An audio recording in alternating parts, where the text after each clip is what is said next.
Some memories, even after 15 years, remain crystal clear.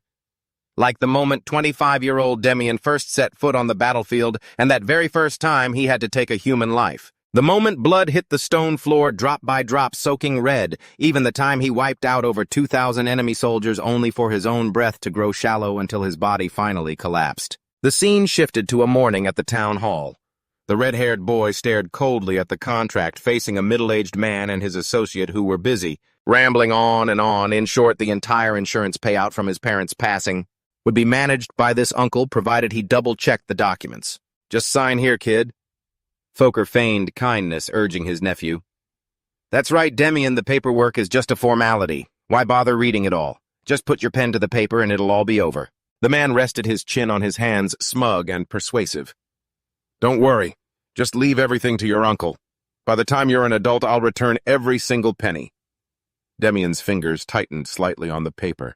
He suddenly realized this was the very day his life was completely ruined. Demian tore the contract apart decisively. "The insurance money," he stated coldly, "I will only accept it through the Imperial Bank, and it must be in my name only." Foker stared in shock at the fluttering scraps of paper. "What the hell is this?" Demian added indifferently. "And make sure to add a special clause if anyone else comes to withdraw it without my signature or paperwork as proof the bank is absolutely forbidden from releasing the funds." His gaze was steady and firm, allowing no room for refusal. Foker was shaking with rage. He grabbed Demian by the collar and shouted, "What the hell do you think you're doing, you little brat? Just sign the paper. Why are you being such a pain?" He expected Demian to grovel, but instead, Demian just smirked. I was worried he'd keep up the nice guy act and try to brush it off. Before Foker could finish his rant, what the A punch flew out, sending him rolling across the floor. Demian praised him with satisfaction. "Thanks, Uncle, for keeping that same pathetic face just like I remember." As he turned to Dulac, the man recoiled in terror. Dulac frantically began digging through his briefcase. I can add that extra clause right now, sir." The current situation left Demian lost in thought. If it were before, back then he was only 13, so he couldn't do anything, but he smiled gleefully. It's fine now, because he had been reborn, returning to the past, reliving the time before his previous life. In his past life, Demian had crawled through a battlefield littered with corpses. Gasping for air, he cursed under his breath. "Damn it! I told you from the start this was a suicide mission." As the captain of the Bashak Kingdom's penal squad, he had gritted his teeth in bitterness. How the hell are 100 men supposed to take down an army of over 2,000 saints? Suddenly he coughed up blood, his vision blurring. Weakly, Demian reached out to a fallen soldier, closing the man's eyes to let him rest in peace. Regret flooded his mind, even though the mission was ultimately a success. Desperate, Demian knelt before his comrade's body, whispering, "I'm sorry. If only I had been a little stronger, I could have protected everyone." Unable to accept it, he punched the ground hard. "Damn it all!" Demian stumbled, clutching his side. His body couldn't hold on much longer. He swayed in the air. "I guess this is it for me," he thought. His dirty helmet was tossed into a corner. Demian lay there helplessly, leaving his life to fate. He covered his eyes, which were brimming with tears. Was it the emotion, or just the fact that he was dying? His mind raced with all sorts of things. If I had joined the army earlier instead of waiting until I was 25, maybe things would have been different. Hot tears rolled down his cheeks. Demian bit his lip, trembling. Just once. If heaven gave me one more chance, I swear I'd rule the battlefield with my brothers. But it was too late now. In his final moments, Demian took his last breath. He thought he had died right there. But luckily, a miracle happened. Unexpectedly, Demian had returned to the past 17 years in the past. He looked at his hands, smooth and untouched by the horrors of life and death. Next, he pulled up his shirt to check his stomach. The magic core in his lower abdomen was the most important thing for a magic-practicing warrior, and it was completely different from his previous life. Demian's current magic core was perfectly intact in this timeline. He could absolutely learn how to master his magic now. Yet Demian still felt uneasy.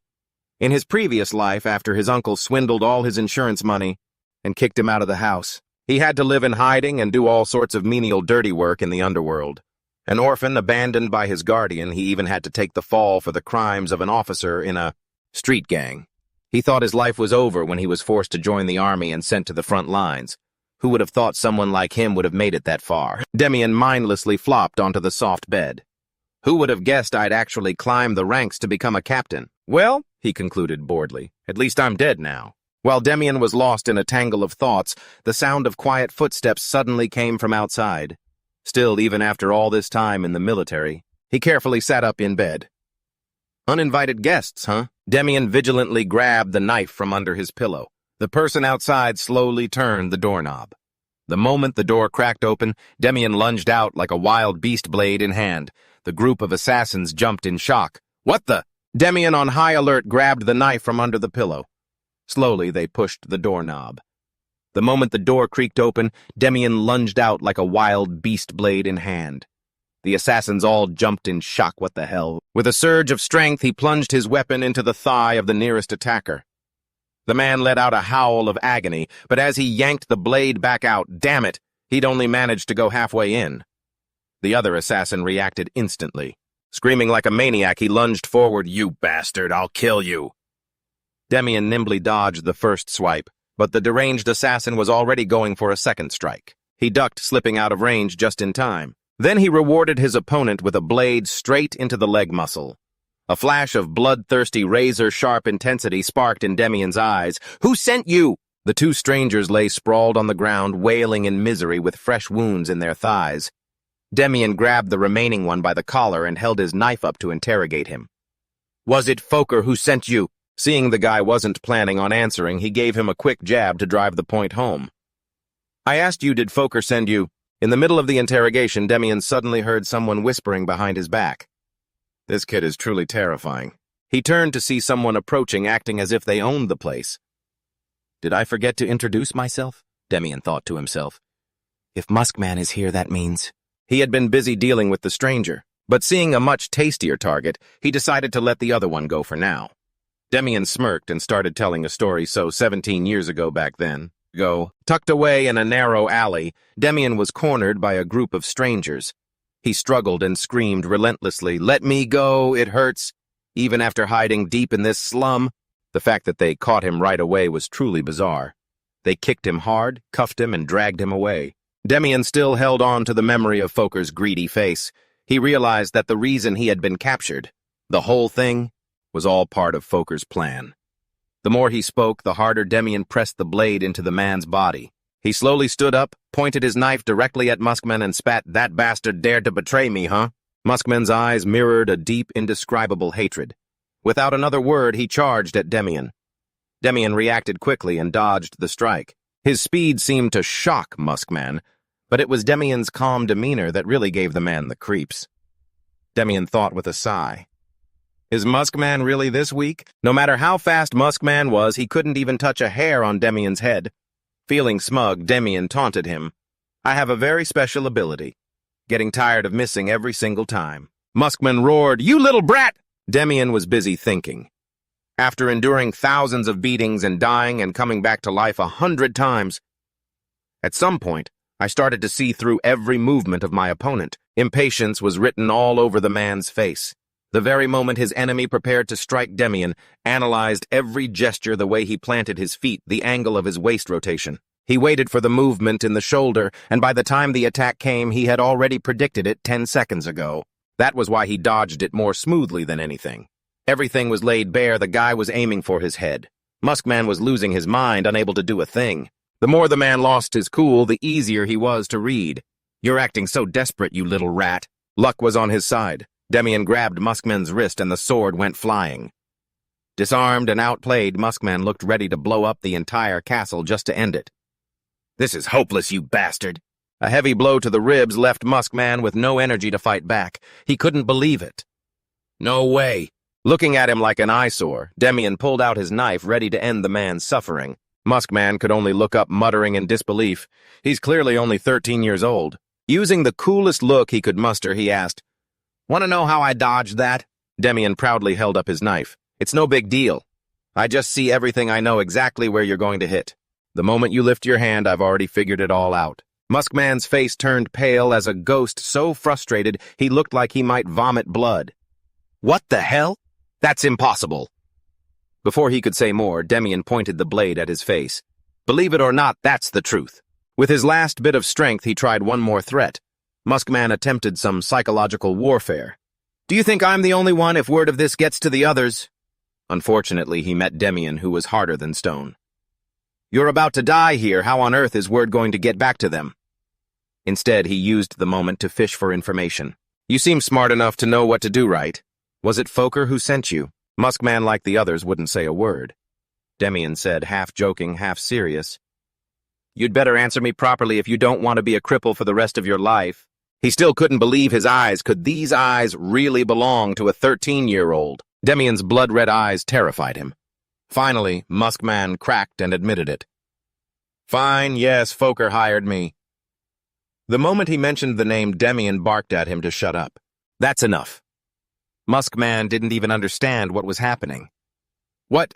Then a clean, effortless slash. The man's throat was cut like a chicken being butchered. Demian turned away coldly. Right. Even if I'm leaving, I have to clean up the mess. He thought to himself. If there's one thing I've learned in my 30 years of life, it's to minimize making enemies. However, if you happen to have enemies, when you put their bodies away in a room, you have to crush them so they can never rise again. Deep in a small house in the woods, Monta checked his watch and guessed, at this hour it should be over by now. Fokker seemed to be fuming at Demian. That bastard, come over here. Monta was still bragging. Once it's done, I'll drag him here myself. Montao was still boasting. Once I'm done with this, I'll drag his ass right here. Don't worry, sir, he's just talking big, that's all. You had to call me in just to catch a little brat. You must be furious, huh? Fokker slammed his hand on the table, his face bruised and swollen. It's because of that bastard that His head throbbed from the agitation. Wait! He stopped talking and turned to Montao. We'll get this sorted out right away. Just hang on a little longer, sir. Don't even think about using my late arrival as an excuse to cut my pay. No sooner had he finished speaking than the door pushed open. Montao, you've arrived, I see. Fokker was burning with impatience. He wanted to tear the kid to pieces, but he was stuck because of the insurance contract. He thought bitterly, once I get that contract settled, I'll deal with that little brat. Just as he pushed the door open, a knife flew and Montao's face fell. What is this? The knife slammed directly into the ground. Fokker was absolutely terrified by the sight. Montao seemed to realize something was wrong. A failure, then. Demian walked in full of confidence. The man asked, Are you Demian? The boy replied in a friendly tone. That's right. The henchman, hearing himself called a henchman, felt a bit puzzled. Demian glared at him and said, Isn't that because you're just a stooge for that fat pig standing behind you? Is that why you're so obedient to his commands? Montao called out loudly, Hey, Fokker! He's openly trying to rob me. I'm tripling my fee. Fokker shrieked, Tripling it? I've already taken heavy losses negotiating with you, Montao! Well, that's obvious, isn't it? He drew his sword to finish Demian off. With years of experience, Montao's keen observation skills kicked in. See the bloodstains on the tip of that staff? He raised his sword and faced Demian without a hint of fear. Looks like there's a variable here we didn't account for. Fokker's face went completely bloodless. The price tag made his heart skip a beat. But noticing his hesitation, Montao pretended to lose patience. He made a motion to sheath his sword. Fine, then, I'm backing out. Witnessing that, the man panicked completely. Wait! Fokker stood frozen in place, his eyes filled with hesitation and fear, staring fixedly at Demian across the room. At this moment, a dense, suffocating pressure, an aura of killing intent, was radiating from the boy's body so heavy it felt like it was crushing the very space around them. Ha! After a fierce mental struggle, the man finally gritted his teeth and made up his mind. I'll pay triple taiji. Even though his heart ached at losing such a large sum, he had no other choice. If Montao left, he was a dead man. Seeing his tactic to squeeze for more money had been a total success. Montao wore a smug smile. Deal. He put on an innocent face and shrugged casually as if he were completely detached from the fight. My guys might have been beaten up, but I don't have a personal grudge, it's just business.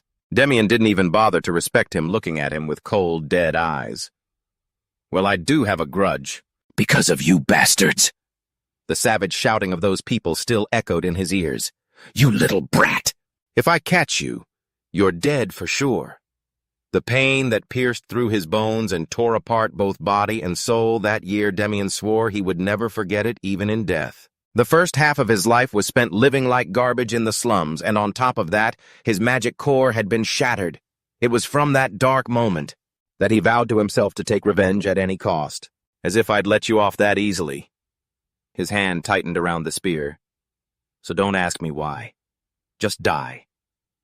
To be looked down upon by a junior with such an arrogant attitude inflicted serious damage to Montao's pride. You little punk! The sharp spearhead suddenly shifted, pointing straight at a vulnerable spot between his opponent's legs. This vicious move terrified him so much he didn't dare take another step forward. You son of a bitch! Aiming for my crotch, are you? Not bad at all. Demian immediately entered a combat stance, gripping the shaft of his spear firmly with both hands, creating a straight line. The sound of weapons clashing pierced the ears and echoed throughout the four walls of the room. Facing the flurry of sword strikes, Demian was forced to retreat continuously to neutralize the pincer attack. Noticing his opponent was just defending, Montao immediately played his trick. The moment he saw him distracted by the defense, the vision of a perfect victory was already mapped out and hallucinated in his mind. I'm going to slash his thighs to ribbons. Montao's other hand shifted to grip the blade itself, preparing to deliver a fatal finishing blow just as he had calculated. Demian tilted his head slightly to dodge the direct punch. Putting all his strength into it, he lunged the sword, aiming straight for the boy's thigh. This is the real move. But the development that followed went completely off track, causing Montao's heart to skip a beat. Whoosh! With just a light, elegant shift in footwork, he easily slipped past, evading the opponent's sword. The trick of using the knife in the right hand as a decoy. Demian utilized the butt of his spear, striking forcefully at various acupoints, vital points all over his body. He glanced coldly at the man who was frozen in shock, mocking him. I knew it from the start. Montao's jaw clenched so hard it creaked. Damn it, you little brat! The veins on his forehead and temples bulged and saliva sprayed out as he screamed like a beast. I'll kill you! However, before the threat could even be finished, a wave of intense pain struck, successfully cutting him off. The very acupoints Demian's spear had struck suddenly tore open. All the strength in Montao's body vanished. He looked coldly at the defeated enemy, collapsing miserably at his feet. You might be stronger than the likes of those thugs, but in the end you're just a common street thug. After clearing the obstacles in his way, he finally shifted his gaze toward the true target of his journey, witnessing the entire horrific scene that had just unfolded. Phơ cơ run rẩy toàn thân vì sợ hãi, không thể kiểm soát nổi bản thân. Mặc kệ những lời cầu xin vô vọng đó, Demian cứ từng bước một tiến lại gần. Nỗi sợ hãi cái chết cạn kẽ khiến gã hoàn toàn mất trí. Gã hoảng loạn, đôi tay khua khoang vào không trung một cách vô ích. Đừng có lại gần đây. Tiếng thét thảm thiết vang vọng khắp khu rừng rậm rạp, rồi tan biến vào màn đêm tĩnh mịch. Một thời gian khá dài đã trôi qua kể từ đêm xảy ra sự kiện đẫm máu ấy. Tại một văn phòng yên tĩnh giống cậu vang lên. Thưa anh, tôi xin gửi tổng cộng 6 đồng bạch kim và 650 đồng vàng vào tài khoản nhé. Việc đầu tiên Demian làm sau khi dọn dẹp xong xuôi là đi nhận tiền bảo hiểm. Cậu vừa chăm chú kiểm tra các điều khoản trong sổ sách vừa thấp giọng đáp. Tôi hiểu rồi. Sau khi hoàn tất các thủ tục cần thiết, cậu đứng lên lịch sử cúi đầu chào. Mọi việc xin nhờ cả vào ông. Người đàn ông đối diện cũng nhanh chóng đặt một tay trước ngực. Anh ta hơi khom lưng đáp lễ đầy kính trọng. Vâng, cảm ơn cậu đã tin tưởng giao phó. Nhìn theo bóng lưng cậu, anh ta ngập ngừng một lát như đang đắn đo điều gì đó. Rồi anh ta mới mau muối cất tiếng hỏi thêm. Mà, không biết tôi có thể hỏi cậu định đi đâu tiếp theo không? Nhìn chiếc xe ngựa này có vẻ như cậu sắp đi xa lắm. Demian cũng không có ý định giấu giếm kế hoạch tương lai của mình. Tôi tính đi nghĩa vụ quân sự. Câu trả lời thẳng tuột này nằm ngoài mọi dự đoán của anh ta. Đi lính sao? Cậu khẳng định để đối phương biết mình không nghe nhầm. Đúng vậy, vì tôi có vài người cần phải gặp. Trên con đường đặt hoang vắng thưa thốt bóng người chỉ có tiếng. Bánh xe ngựa đều đặn nên xuống mặt đường. Demian ngồi bên trong tòa xe ngắm nhìn cảnh vật lùi dẫn về phía sau, nghĩ về những chuyện đã qua. Khóe môi cậu bất giác cong lên đầy hoài niệm. Đồng đội của tôi ở đó thì cũng đúng, nhưng suy cho cùng quân đội mới là nơi duy nhất tôi thuộc về. Dù sao thì chỉ 5 năm nữa thôi. Cục diện sẽ thay đổi hoàn toàn. Hầu hết thanh niên trai tráng đều sẽ bị ép đi lính. Một thời kỳ chiến tranh loạn lạc mà chẳng ai né nổi đang cận kẽ rồi. Demian chậm rãi đặt bàn tay lên trước ngực. Cảm giác đau đớn tột cùng của kiếp trước chợt ùa về. Giờ đây chuyện bị phe lọi ma lực ở khu ổ chuột đã không còn xảy ra nữa. Trước khi đưa ra quyết định nhập ngũ này, cậu đã bỏ ra không ít thời gian để cân đo đồng đèm và suy xét cực kỳ kỹ càng. Thay vì đợi đến cái tuổi 25 muốn màng tự nguyện nhập ngũ từ khi còn trẻ, sẽ có lợi hơn nhiều. Trước mắt cứ lên thủ đô dùng pháp vận hành ma lực mà bản thân đã biết để huấn luyện trong 1 tuần rồi, sau đó sẽ nộp đơn vào trại huấn luyện số 3. Demian ngẩng đầu, ánh mắt sâu thẳm nhìn lên bầu trời cao rộng qua ô cửa sổ xe ngựa. Lần này mình sẽ không để thời đại xoay như chồng chóng nữa. Cậu quyết tâm tự tay đập tan xiềng xích số phận, mà chính mình sẽ là người làm chủ nó. Một tuần sau, bức tường thành kiên cố cùng những tháp cảnh cao vút của thủ đô cuối cùng cũng hiện ra trước mắt. Tiếng ngon thương được bóc vải thô, đâm mạnh vào những tấm bia gỗ vang lên những âm thanh trầm đục. Những binh lính và người có mặt xung quanh không nén nổi sự kinh ngạc. Thằng nhóc đó là sao vậy? Nhìn mắt búng ra sữa, mà học chiêu đó ở đâu thể nhỉ? Damian chẳng thèm để tâm đến những lời xì xào, toàn bộ tâm trí đều dồn vào từng đường thương. Cầu thủ thương về cúi đầu nhìn xuống lòng bàn tay vốn mềm mại này, vì dùng lực quá độ mà đã rách ra thế này. Có cần phải băng bó lại không ta? Cậu khẽ tặc lưỡi đầy bất lực, quả nhiên cơ thể lúc này vẫn còn non nớt quá. Damian có chút phiền não và không thoải mái với sự yếu ớt của bản thân ở thời điểm hiện tại khác một trời một vực với bàn tay chài sạn ngày trước. Một người đàn ông đứng quan sát từ nãy đến giờ đã không thể giữ được sự kiên nhẫn thêm nữa, vừa đưa tay lên miệng hò khan vài tiếng để bắt chuyện. Cậu là người đến ứng tuyển binh sĩ à? Damian dùng động tác lịch sử quay người lại. Vâng, đúng thế ạ. Demon bỏ qua những thủ tục chào hỏi xã giao rườm rà, mà lập tức đi thẳng vào vấn đề chính. Thương pháp của cậu ra dáng lắm đấy. Học ở đâu ra vậy? Trong lòng Damian thoáng dâng lên một tia cảnh giác. Bớ ông ta nhận ra đây là vương quốc đệ nhất thương pháp rồi sao? Vương quốc đệ nhất thương pháp? Cái tên nghe thì hơi buồn cười, nhưng nó lại là thương pháp phổ biến nhất của binh lính vương quốc. Bộ não nhạy bén của cậu lập tức nảy sợ. Để tìm một lý do hợp lý nhằm lấp liệm cho qua chuyện, đây là thương pháp do người cha quá cố truyền lại cho tôi ạ. Draymond cảm thấy mình đã mạo phạm đến chuyện gia đình của người khác. Tôi lỡ lời hỏi chuyện không nên rồi, cho tôi xin lỗi nhé. Damian vẫn đứng im tại chỗ, toàn thân toát lên khí khái chính trực và cương nghị. Dạ không có gì đâu ạ. Từ nhờ cha đã luôn tự hào về quân đội, nên tôi cũng bị ảnh hưởng từ ông và quyết định đi lính. Cách ứng xử trung chắc, khéo léo cùng lý tưởng cao đẹp của cậu đã hoàn toàn ghi điểm tuyệt đối trong mắt đối phương. Đầu rồi nhé. Damian không khỏi ngơ ngác chớp mắt hỏi lại. Đà! Raymond giật mình nhận ra bản thân vừa lồ lời hé lộ chuyện không nên nói. À, ta nói nhầm thôi. Để chữa ngưỡng, anh ta gượng gạo chuyển sang hướng mới. Mà cậu tên là gì thế? Cậu đứng thẳng lưng theo tác phong quân đội, một tay đưa ra sau hông dõng dạc, tự giới thiệu bản thân. Tôi là Damian. Demon mỉm cười đầy hài lòng bước tới vỡ mạnh lên vai cậu như một lời khích lệ. Được rồi, chúc cậu có kết quả tốt nhé. Nhìn theo bóng lưng của người đàn ông đang sai bước đi ra xa, giận cậu lịch sự hơi cúi đầu nói vọng theo. Vâng, tôi xin cảm ơn.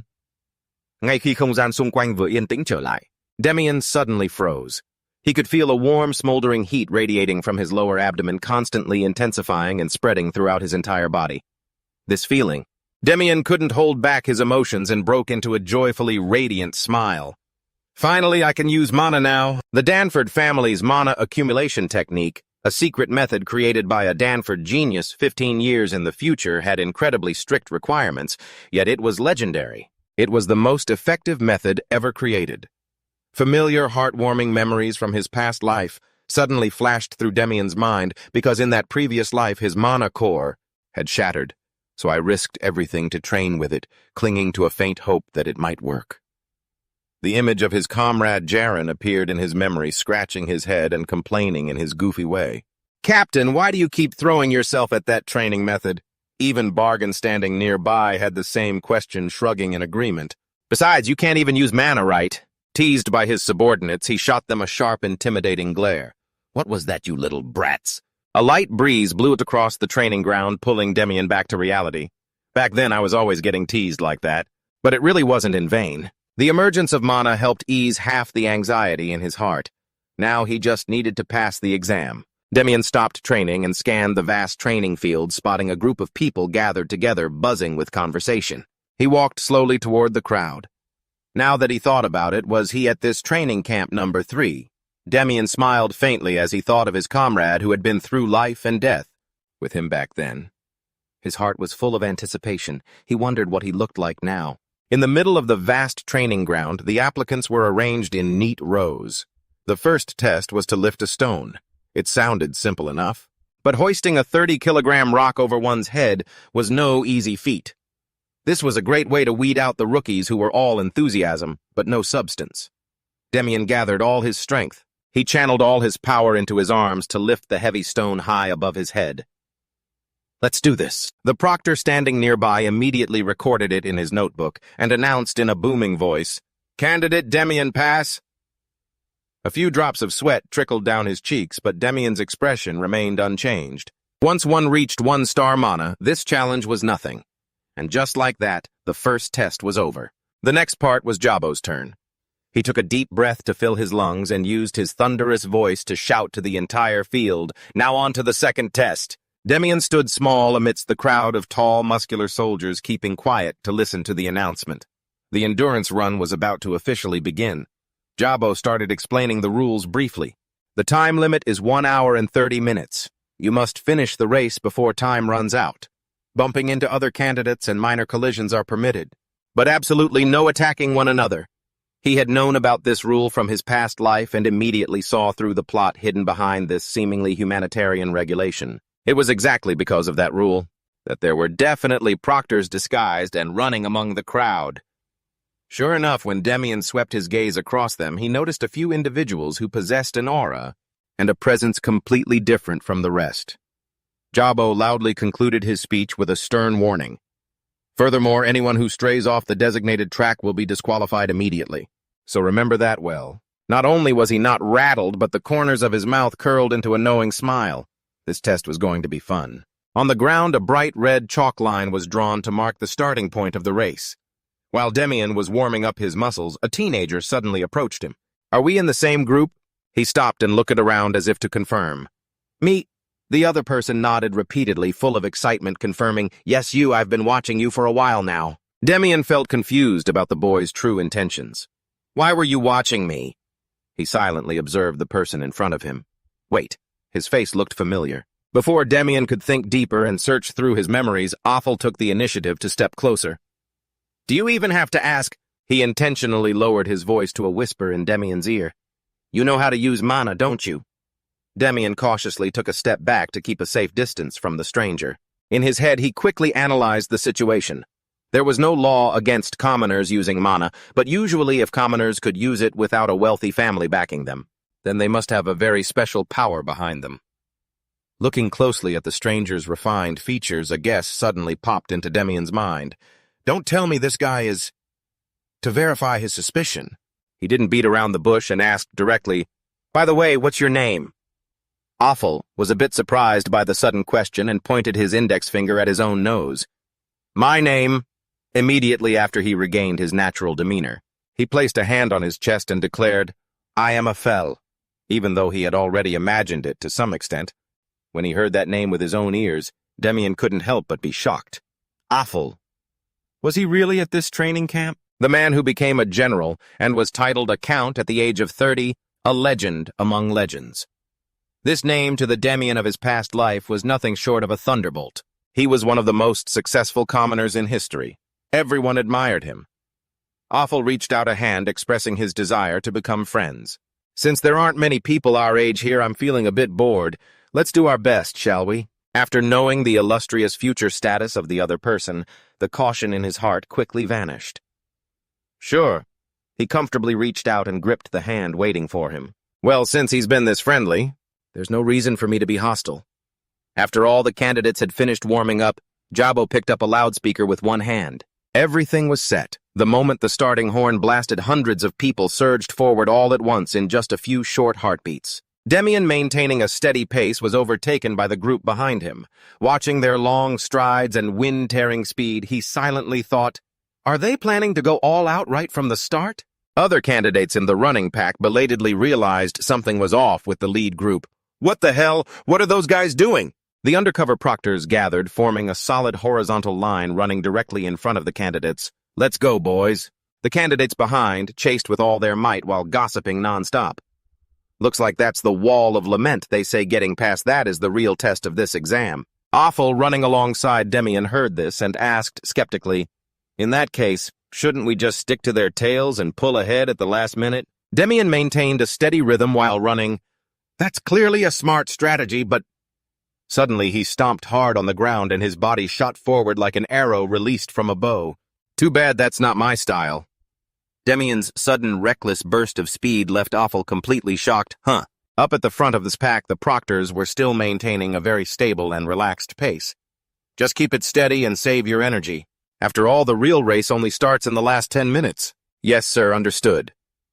Black's keen ears suddenly picked up the sound of rapid, heavy footsteps closing in from behind. "At this rate, by the time we reach the finish line..." He spun his head around sharply. Hitting his eyes was a small figure flying toward him. What kind of crazy kid is that? Jang was also distracted by the pounding footsteps. Another daredevil popped up this year. Black spoke up to give a heads up just to be safe and avoid any unexpected trouble. Don't hurt him, just intimidate him so he gets scared. He massaged the bulging muscles on his arms and cracked a sly smile. I can't promise what'll happen if he crashes into my steel shoulders, though, but I'll try to go easy on him. Yet before that smug smile could even fade, a small hand reached out from behind, gripped his shoulder, and used his weight to push off forcefully.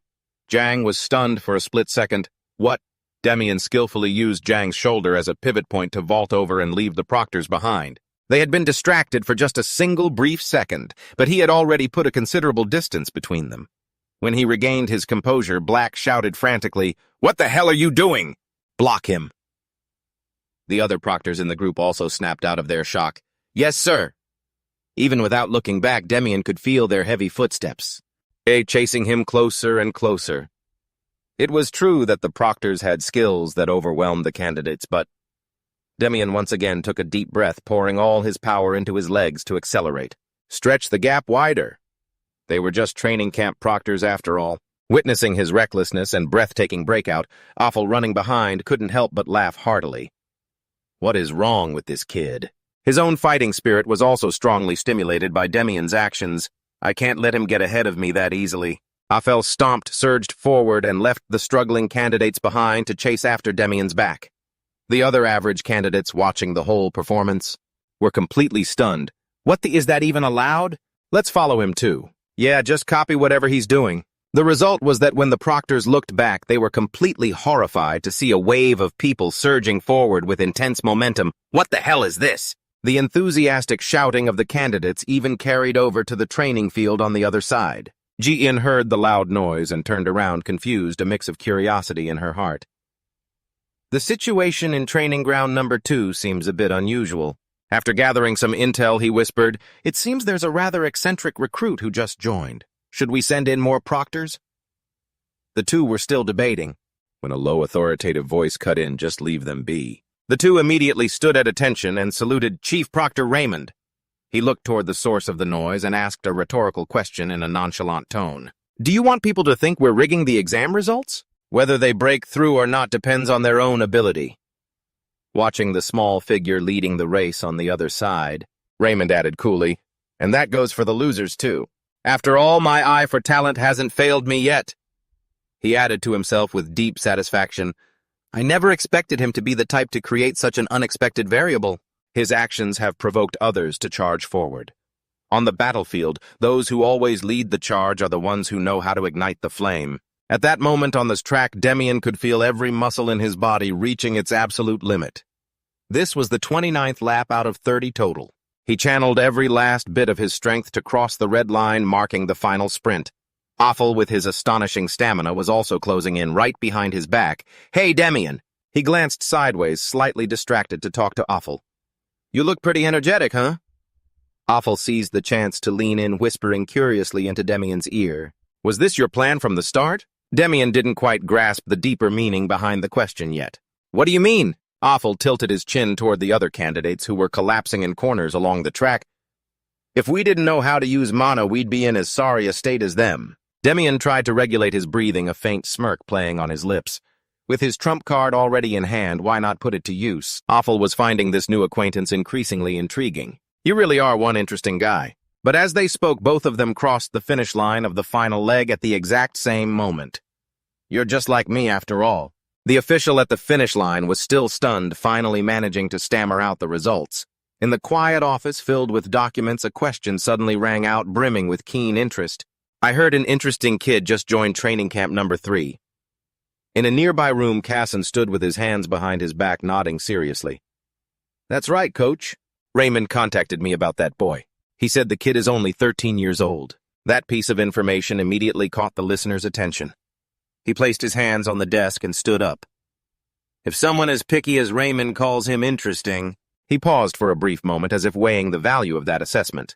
"Then I'm starting to get a little curious myself." Leon narrowed his eyes, exuding an invisible pressure as he asked, "So, what's the kid's name?"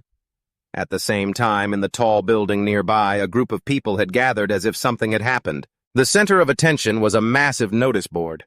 After reading the contents, one person clutched their head and groaned, "Damn it, how could I have failed? No way." What about you? Amidst the wails, there were plenty who couldn't hide their joy. I passed. I finally got to see that scene again. Demian couldn't help but feel puzzled. Was it really worth getting that excited over? The scene before his eyes involuntarily pulled him back to the hardships of his past life. He remembered the wartime when being drafted was common, and everyone did whatever it took to dodge their service.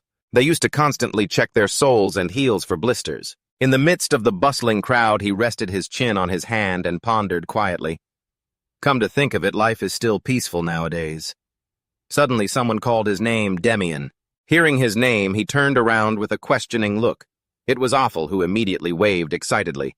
Congrats, man! We're in the same class now, right? The words made Demian quickly look toward the notice board. Really? You passed, too? Awful nodded. Yeah, that's right. I even checked the list. Your name is on it. And while talking, he casually pointed to the very top of the board. It's right at the top. Demian, 13 years old. He nodded. I just saw it. After getting through such a competitive selection process together, the atmosphere between them had grown friendlier. We should look out for each other. Even so, we might not get assigned to the same unit, though. Facing that enthusiasm, he remained calm. I'm looking forward to it, too. As they left the crowded area, Awful suddenly remembered something and turned to ask, We've got one more week until we head to camp. What are you planning to do during this time? Demian didn't answer immediately. He took a few seconds to think before replying slowly. I'll probably be pretty busy. Looking off into the distance, he added with a hint of mystery, I've got a few things to take care of this week. Hearing that Awful's curiosity was immediately piqued, he stepped closer and threw an arm around his shoulders. What on earth could be that important? He just shook his head. Nothing major. Just need to pick up a few necessities before heading to camp. Hearing that, Awful remembered something important and quickly added, Now that you mention it, those issue combat boots are stiff as a board. They say you absolutely have to prepare extra insoles for your soles and heels. That information made him go, Oh, really? These things were nothing new to Demian. He already knew all about that from his bitter experiences back in the day. But, to avoid appearing strange to his current identity, he still replied sincerely, Thanks, though. I appreciate the tip. I'll keep that in mind. Awful grinned, clearly pleased. Don't sweat it. Not wanting the conversation to stay focused on himself, he casually shifted the subject. What about you? What are you planning to do this week? The sudden question made him pause slightly. Me, I've got a few things to do too. Seeing the unnatural expression, Demian realized he was hiding something. The sudden question caught him off guard, causing him to hesitate. Me, I've got a few things to take care of. Seeing that unnatural reaction, Demian realized the other guy was hiding something. Are you sure? Though Demian had no intention of digging deeper since he wasn't interested in meddling in other people's business. Yeah, go ahead and get ready for your own matters. See you next week? I'm heading out first. He waved goodbye as well. Yeah, see you soon. Just then a strange figure quietly approached from behind. It was only when they were a few steps away that the person slowly spoke up. Who's that? Hearing a familiar voice, Affel immediately turned around. Alan! He involuntarily recalled the conversation the two of them had not long ago. Demian, why do you want to enlist? This took him by surprise. Huh! Seeing that reaction, he continued to explain what had been bothering him this whole time. If you can use mana to this extent, you don't look like an ordinary person at all. Hearing that, Demian glanced to the side and casually retorted, Are you cleverly bragging that you aren't exactly a nobody either? That blunt counterattack made Affel just smile awkwardly. Does it sound like that? Footsteps echoed continuously on the ground. After a few beats of silence, he replied, Because this is the only place I belong. Recalling that dialogue, the corners of Affel's mouth curled up involuntarily. He was the same. He surely had his own hardships that were difficult to share with others. He then turned around thinking to himself, It's just that I have a feeling this is someone I'll be bumping into for a long time. That remark left Alan looking confused. What was that? But he just shook his head, having no intention of explaining further. It's nothing. Let's go. The old man bowed respectfully and replied, Yes, young master. The things are prepared over there. The familiar title, once it hit his ears, made Alan's footsteps suddenly halt as he sighed in frustration. Alan, I told you not to call me young master in places like this. The old man leaned on his cane and followed with an apologetic tone. Yes, I apologize. Bright sunlight blanketed every rooftop. Along the crowded street, amidst the endless stream of people, Demian walked leisurely. He kept scanning his surroundings. It's hard to believe. Lively bargaining mixed with laughter, creating a vibrant atmosphere. Can't you do something to help me, for heaven's sake? I already told you there's nothing I can do. He was a bit stunned. The capital in his memory in a fleeting moment saw the images of people with sunken faces from starvation and weak pleas rushing back. Please, even just a dry piece of bread would be enough. Looking at the bustling street before him, Demian calculated silently in his heart. This atmosphere would in any case change within the next 5 years. Before that time comes, I must quickly prepare as much as possible. As that thought surfaced, a series of plans were quickly reorganized. To do that, first I need to find the Yuk Trading Company. When the era of war arrives, all kinds of weapons and practical artifacts on the battlefield along with food will become the most important things. That is when the role of merchant guilds becomes crucial. This made Demian suddenly remember something from the past. The richest merchant guild on this continent was indeed the Yuk Trading Company. Amidst rolling mountain ranges stretching to the horizon, an army unit was temporarily setting up camp to rest after many days of continuous marching. The quiet atmosphere was quickly broken when a soldier came running from afar in a panic. "Captain, it looks like relief supplies are being delivered over there." He gestured toward a caravan of horse-drawn carriages approaching. The person was skeptical. "Isn't that the Yuk Trading Company?" Hearing that, Tyson also cast his gaze and spoke slowly. "Rumor has it that's the wealthiest merchant guild out there right now." That remark immediately made the person next to him dissatisfied. "Damn it, while our side is out here risking our lives on the battlefield, they are—" But before the conversation could go any further, Demian cut in. "If it weren't for the wheat and weapons they sell to us, and you also know they are donating for free, right?" Hearing that, he looked flustered.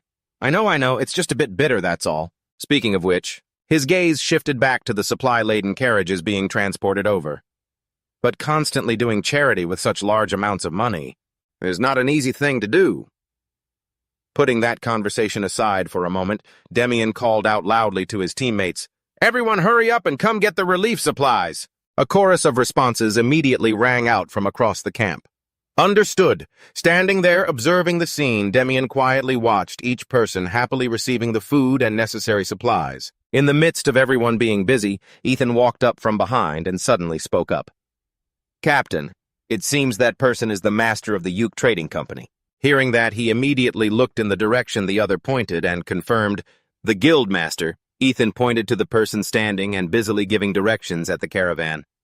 "Yes, do you see the person wearing the white cloak standing in the front row?" "No, but look at that guy. He looks like nothing more than an arrogant jerk." As his consciousness returned to reality, the harsh sunlight was still flowing across the street in front of him. Leaning his back against the wall by the road, Demian silently reorganized the information he knew. They said the Yuk Trading Company had been doing charity since before the war even broke out. Out of the 40 merchant guilds in the capital, if we narrow it down, there are probably only about 7 left, especially since they also engage in charity work. So I'll start checking the largest ones first. As the final rays of the day vanished behind the horizon, a golden hue slowly blanketed the city. After a long day of roaming around, Demian stopped in front of a merchant guild's entrance. Tucked away at the end of the street, is this the last one? With that thought, he crossed the threshold and stepped inside. "Excuse me, is anyone here?" No sooner had his call echoed than an elderly man slowly stepped out from the back. "How can I help you, young man?" As soon as Demian saw him, he immediately concluded in his heart, this really is the last one. He bowed respectfully and spoke politely. "I heard the Homo Guild does charity work, so I wanted to come and discuss an investment for a good cause." That answer made the old man chuckle with genuine interest. A young person with such commendable thoughts. He moved toward the tea table. Following the man's gesture, Demian thought to himself, everything so far has been a dud, but I still have to check each one. As he slowly sat down, the man wore a friendly smile and introduced himself. "I am the head of the Homo Guild Ruth." Upon hearing that name, Demian couldn't help but freeze. Ruth. Outwardly, he remained calm, but inside a tidal wave of emotions surged. Did I finally find him? Suppressing the thoughts swirling in his head, he quickly replied, "Yes, my name is Demian." The man nodded and gestured toward the seat opposite him. "Yes, it's a pleasure to meet you. Let's sit and talk, shall we?" As soon as he was seated, Demian could not wait any longer, so he hurriedly asked, This might be a bit impolite to ask, but do you have a son? That question left Ruth a bit confused. He looked at the boy for a few seconds before suddenly laughing heartily. I don't have a son, but I do have a daughter who is still quite immature. This surprised Demian. A daughter? What is this? He lamented internally. Another disappointment. Just as he finished speaking, an unexpected voice caught Demian's attention. The voice made Demian instinctively turn his head to look back. Dad, I'm home. Gil stepped in, and Demian recognized her immediately as the head of the guild from his past life. Did I finally find her? Ruth pointed at the boy and introduced him. Say hello, Gil. This is Demian. He's here to invest in our charity fund. Gil reached up to adjust her hair and smiled. Nice to meet you, Demian, she asked with a hopeful face. Are you really here to invest in our charity work? Demian looked up and replied, Yes, that's right. He touched his chin, quietly pondering, something isn't right. The head of the guild, Ruth, was clearly a man in my previous life. But the two of them look exactly alike, and their ages match too. Demian looked at Gil, scrutinizing her carefully. Don't tell me this beautiful face is actually a girl. How did she take over the guild using the name Ruth? She looked at him with a serious, inquisitive face. If I may ask, how much capital were you planning to invest? The guild uses funds differently depending on the amount. He covered his mouth with his fist, pretending to be nonchalant. For now, I would like to invest 300 gold coins. Depending on how things progress, I will pour in more capital later. Gil was startled and covered her mouth with her hands. 300 gold coins. Ruth also couldn't believe it and confirmed, Are you serious about that? His eyes narrowed as he held up a hand. But since this is an investment and not a donation, do you have any specific conditions for this money? Demian gave a bright smile and clasped his hands together.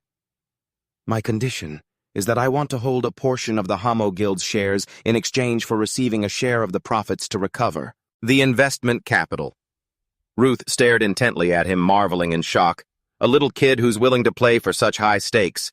He wondered to himself, at this age, having that much money, could it be? He then asked cautiously, If it's not too much trouble, may I ask where this money comes from?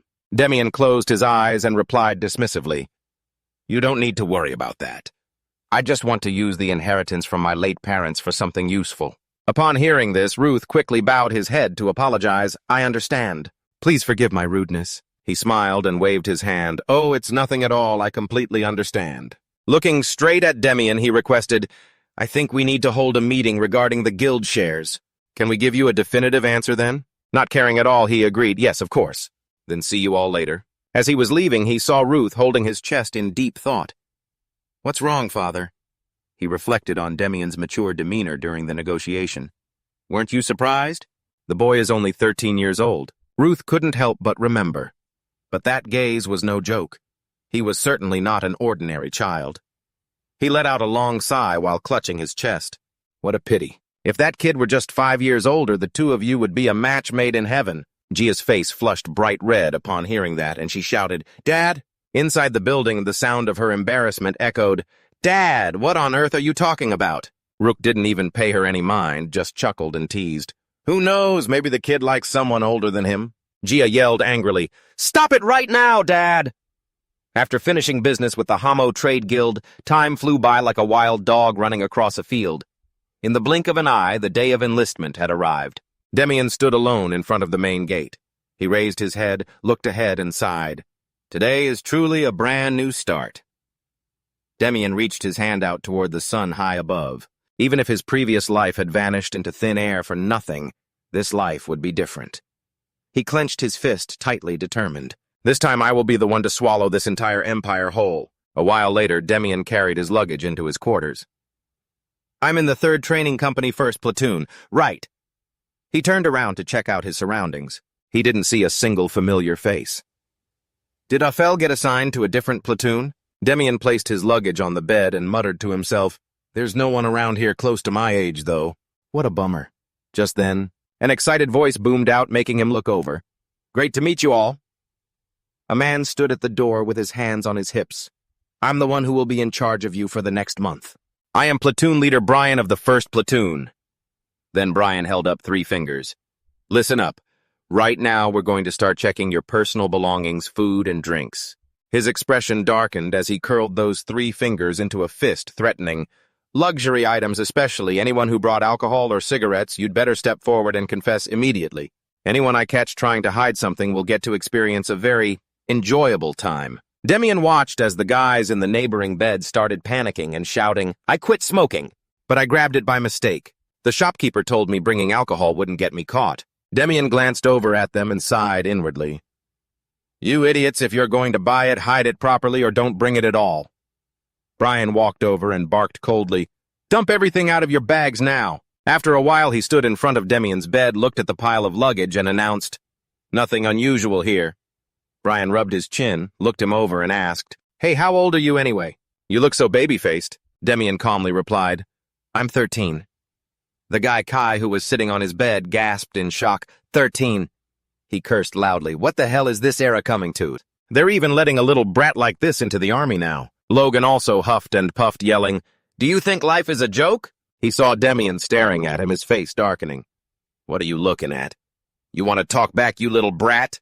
Demian immediately closed his eyes, thinking to himself, "No point in wasting words with a guy like him." But his eyes flashed with a bright red light. He glared at Kai. "I'll remember this face. I'll make sure he finds out exactly how painful it is to get beaten to a pulp by a kid." Logan, sitting next to him, clutched himself. "What was that?" Suddenly, I feel a chill down my spine. Brian's voice rang out, "You there?" He walked up to him and demanded, "Dump your entire backpack out. Let's see it." Logan, panicked, explained, "This is everything, sir." Brian's expression darkened as he leaned in close to his face. "Do you need me to personally search your bag, huh?" Logan immediately scrambled to take everything out of his bag. "No need, Commander. I'm dumping it out right now. This, and also—" The man with his hands on his hips threatened coldly, "I'm warning you in advance. Anyone who dares to hide something only for me to find the contraband myself." The guys thinking about Brian's words turned pale with fear. "Be prepared to run!" Around the training field all night long.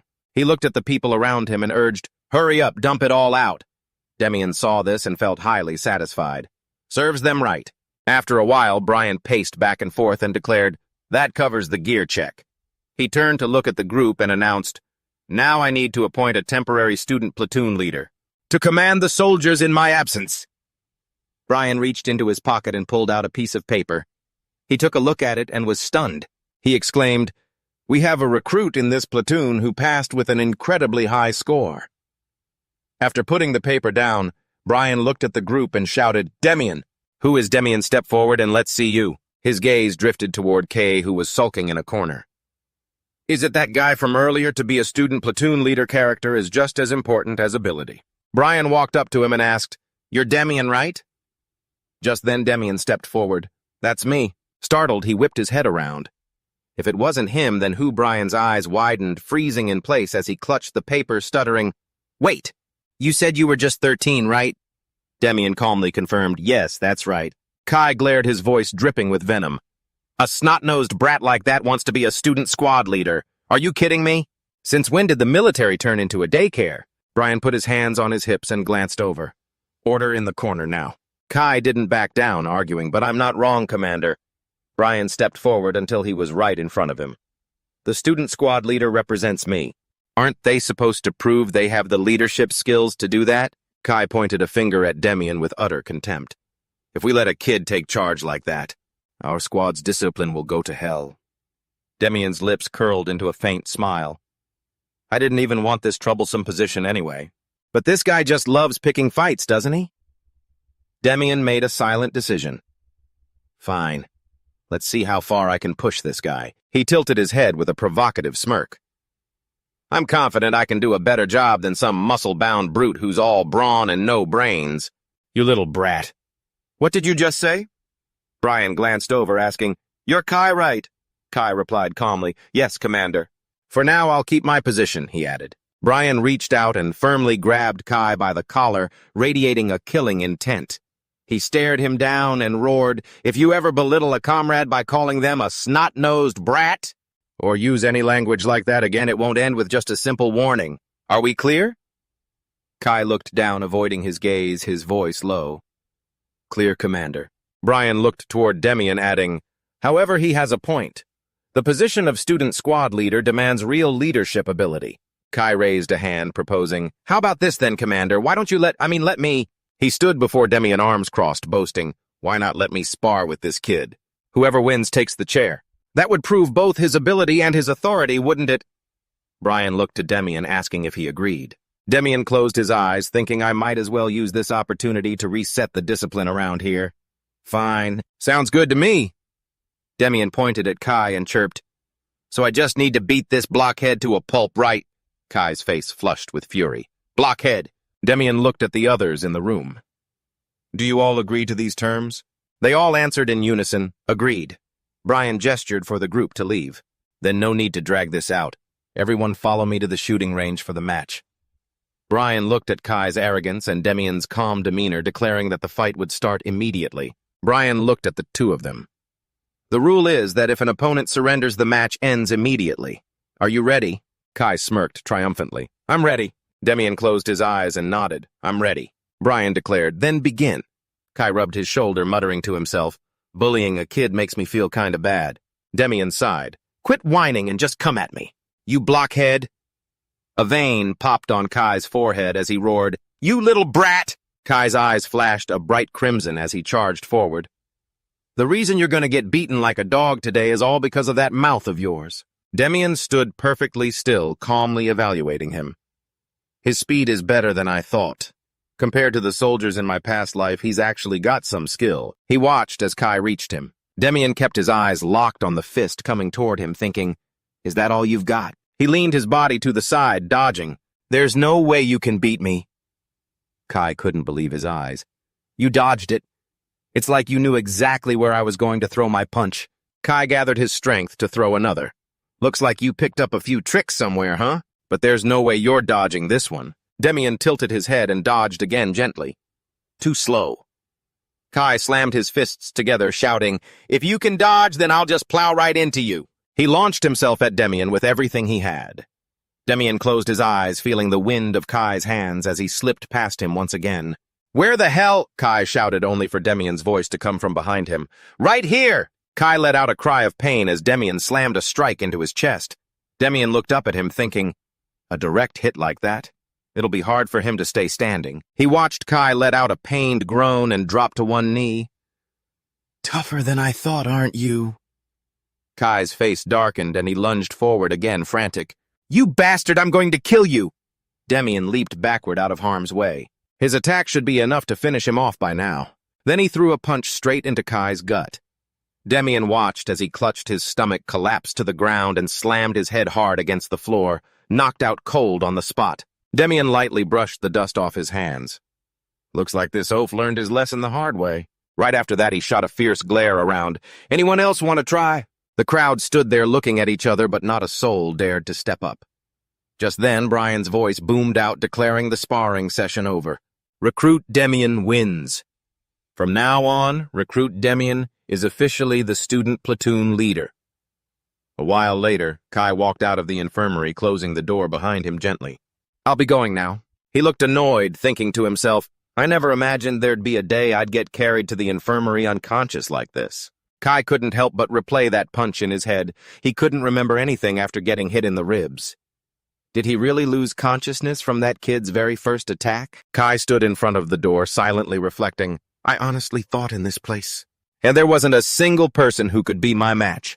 And yet I ended up losing so miserably. The group inside the room jumped as they saw him walk in, looking dark. They peeked at Kai, whispering to each other, What now? Should we stop him? We definitely have to stop him. If we just let him do as he pleases, he's going to end up back in the infirmary again.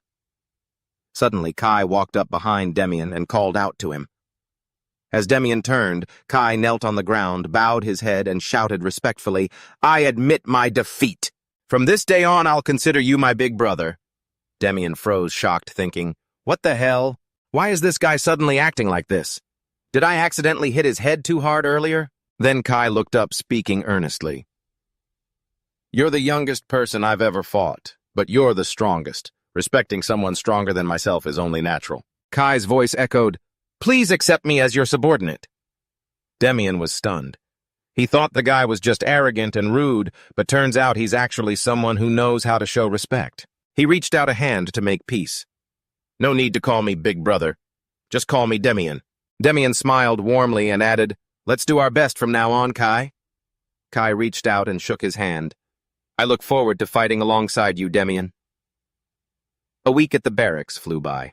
After Demian's group finished their training, Brian stood with his hands on his hips, watching them and shouting, don't stop. Keep your eyes on the back of the person in front of you and keep running. Demian couldn't help but remark that the instructors were packing in insane training, making time fly by like the wind. Once everyone finished, Brian raised his hand and announced, training is over for today. Troops disperse back to the barracks, and you, Demian, come with me. Demian heard this and followed him, wondering, what's this about? Where are we going all of a sudden? Demian followed Brian and stood before a room wondering, the administration office. Are they going to make an announcement? He saw the line of people standing straight inside and wondered, wait, those guys are here too.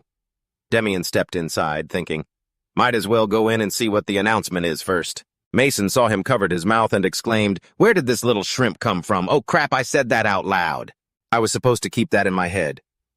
Demian looked up at him. The guy was so skinny he looked like a scrawny toad, Demian imagined. Having this guy stand next to Kai would be hilarious. Their builds are like night and day. Mason looked annoyed and gritted his teeth. What are you staring at? Demian replied calmly.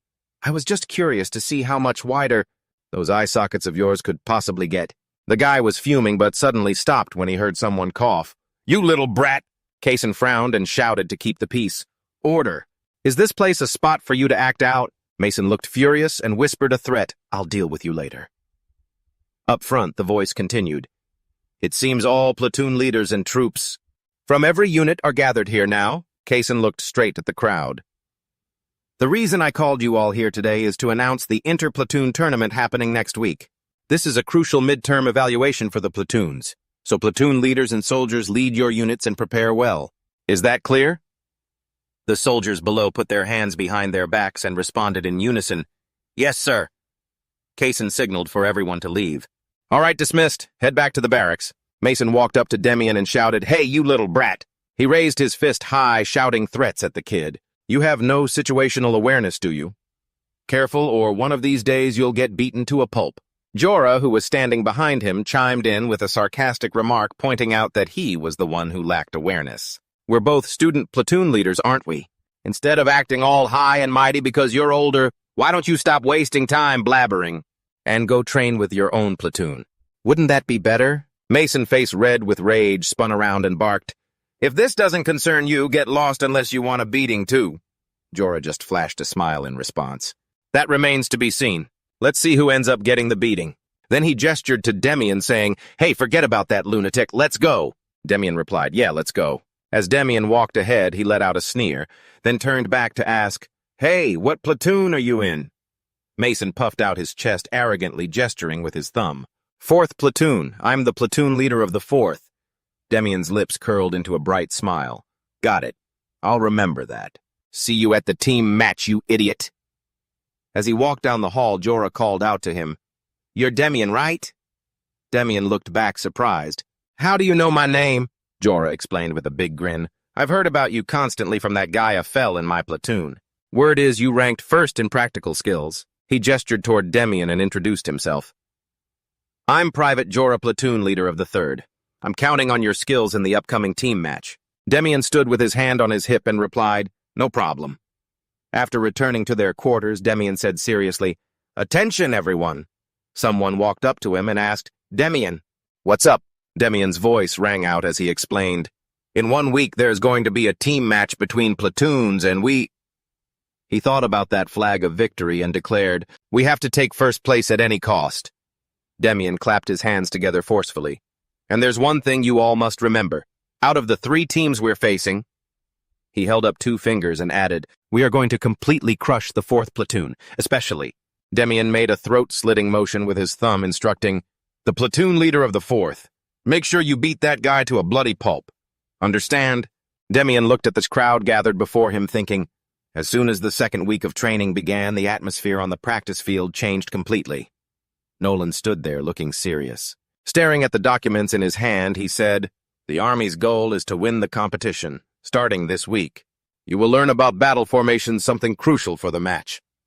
He narrowed his eyes at the crowd and reminded them, Even though this is a team competition, we will still award individual points to soldiers who display excellent skills, so try your best to stand out. The group shouted in unison, "Yes, sir!" Demian couldn't help but ponder, individual points, huh? That's great. Anyone in this training camp wanted high marks to get assigned to their preferred branch. His lips curled into a happy smile, thinking, I'll just have to give it my all. Then Nolan gestured in the air. Today we're learning the triangle formation and attack formation used specifically to pierce enemy lines. Demian thought to himself, a triangle formation, huh? Information on it immediately flooded his mind. This formation has incredible destructive power like a giant arrowhead. But the drawback is, if the tip of the spear collapses, the rest of the unit falls apart too. Demian glanced at Kai beside him. Still, if the person leading is strong enough, it creates devastating power. It's lucky my squad has the perfect guy to be the tip of that spear. Just then, Nolan put his hands behind his back and declared, now we're going to practice the triangle formation right away. Divide into 2 groups and quickly get into formation. Move it. Demian looked at him and said, Kai, you go over there, I'll lead this side. He snorted. I won't lose this time. Demian walked in front of the group and waved his hand. All right. Everyone come here. I'm going to show you a trick for the triangle formation that the instructor just mentioned. Chatan asked, looking skeptical. What kind of trick have you ever done this before? Demian replied calmly. My father was in the military, so I've studied it before. The group huddled together as he began to explain. The guys on the other side will definitely line up in a standard triangle formation just like the instructor said. And when they charge... Asian clenched his fist and shouted, That sounds awesome! Chiton raised his fist, grinning, Let's give it a try. Hearing that Demian put his hands on his hips and called out, You guys who are strong, stand right behind me. And the shorter guys, hold your shields to cover the flanks. He gripped his shield tight, looked back and reminded them, Remember to hold your shields high, at least as high as your heads. The group answered in unison, Got it. Demian looked up into the other side. They looked like they had prepared a solid defense, but it was all going to be for nothing. He calmly concluded that they should just charge straight through, then looked back and ordered his team, Don't slow down. Let's end this in one go.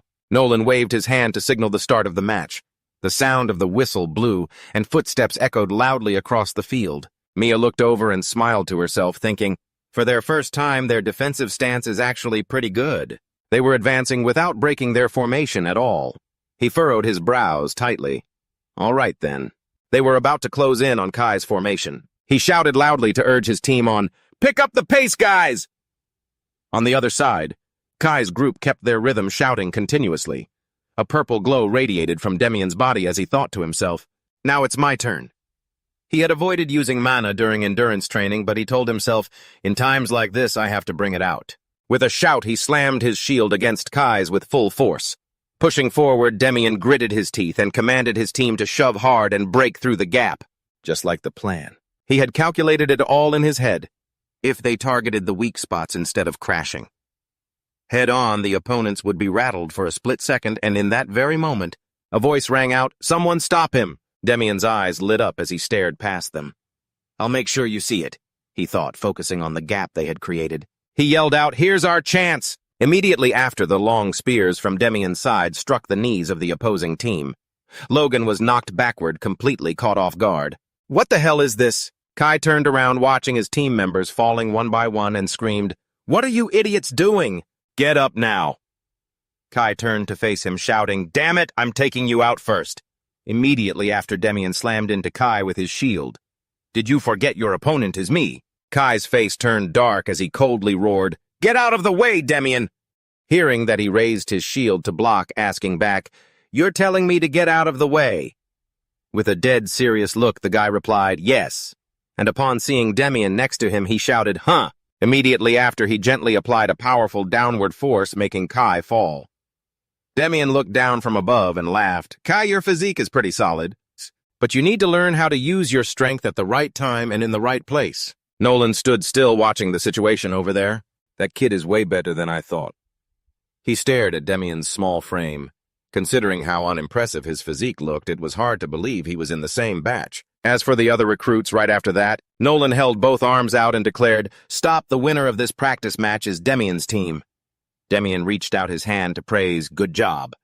Kai grabbed his hand, pulled himself up, and said, Next time I'm definitely taking you down. Then he started asking, Hey Demian, What kind of strategy did you use? The people behind Kai also chimed in with questions. Were you intentionally aiming for our blind spots? How are we even supposed to block that? The crowd gathered around him noisy. Why don't we keep using this move during the squad battles? Demian looked up as the sunset drenched the area. Demian looked toward Kai and Logan, who were practicing nearby. These guys usually run straight to the barracks as soon as training ends, but now they're actually sitting down reviewing their mistakes and training together. The corners of his mouth curled into a smile. He thought to himself, this vibe is good.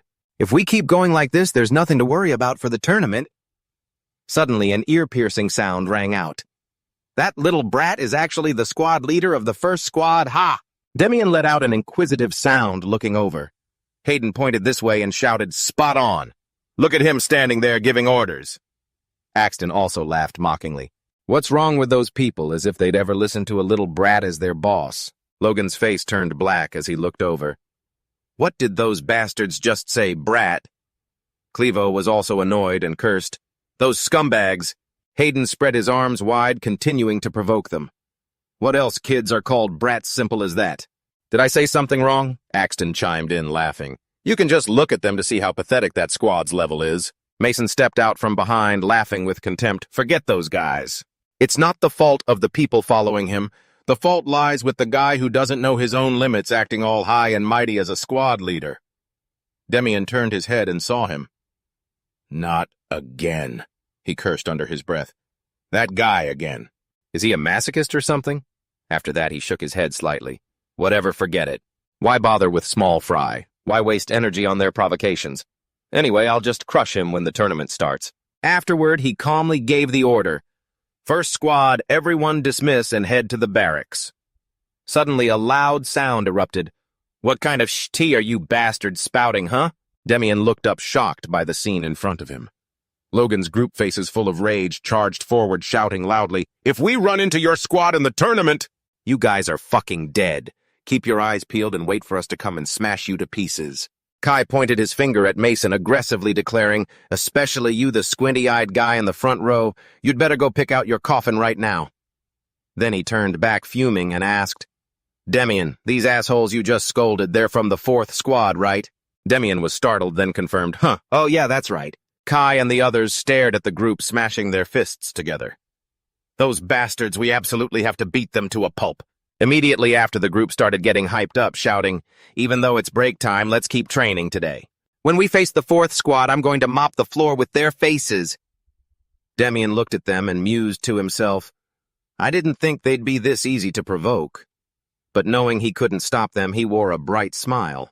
This might actually work out in our favor. In the evening, inside Bazoot's office, he sat with his arms crossed, leaning back in his chair. Did you see anyone promising among the new recruits this time? Jamin reported with a serious expression. Sir, yes. There are a few with quite a bit of potential. But these two stand out the most.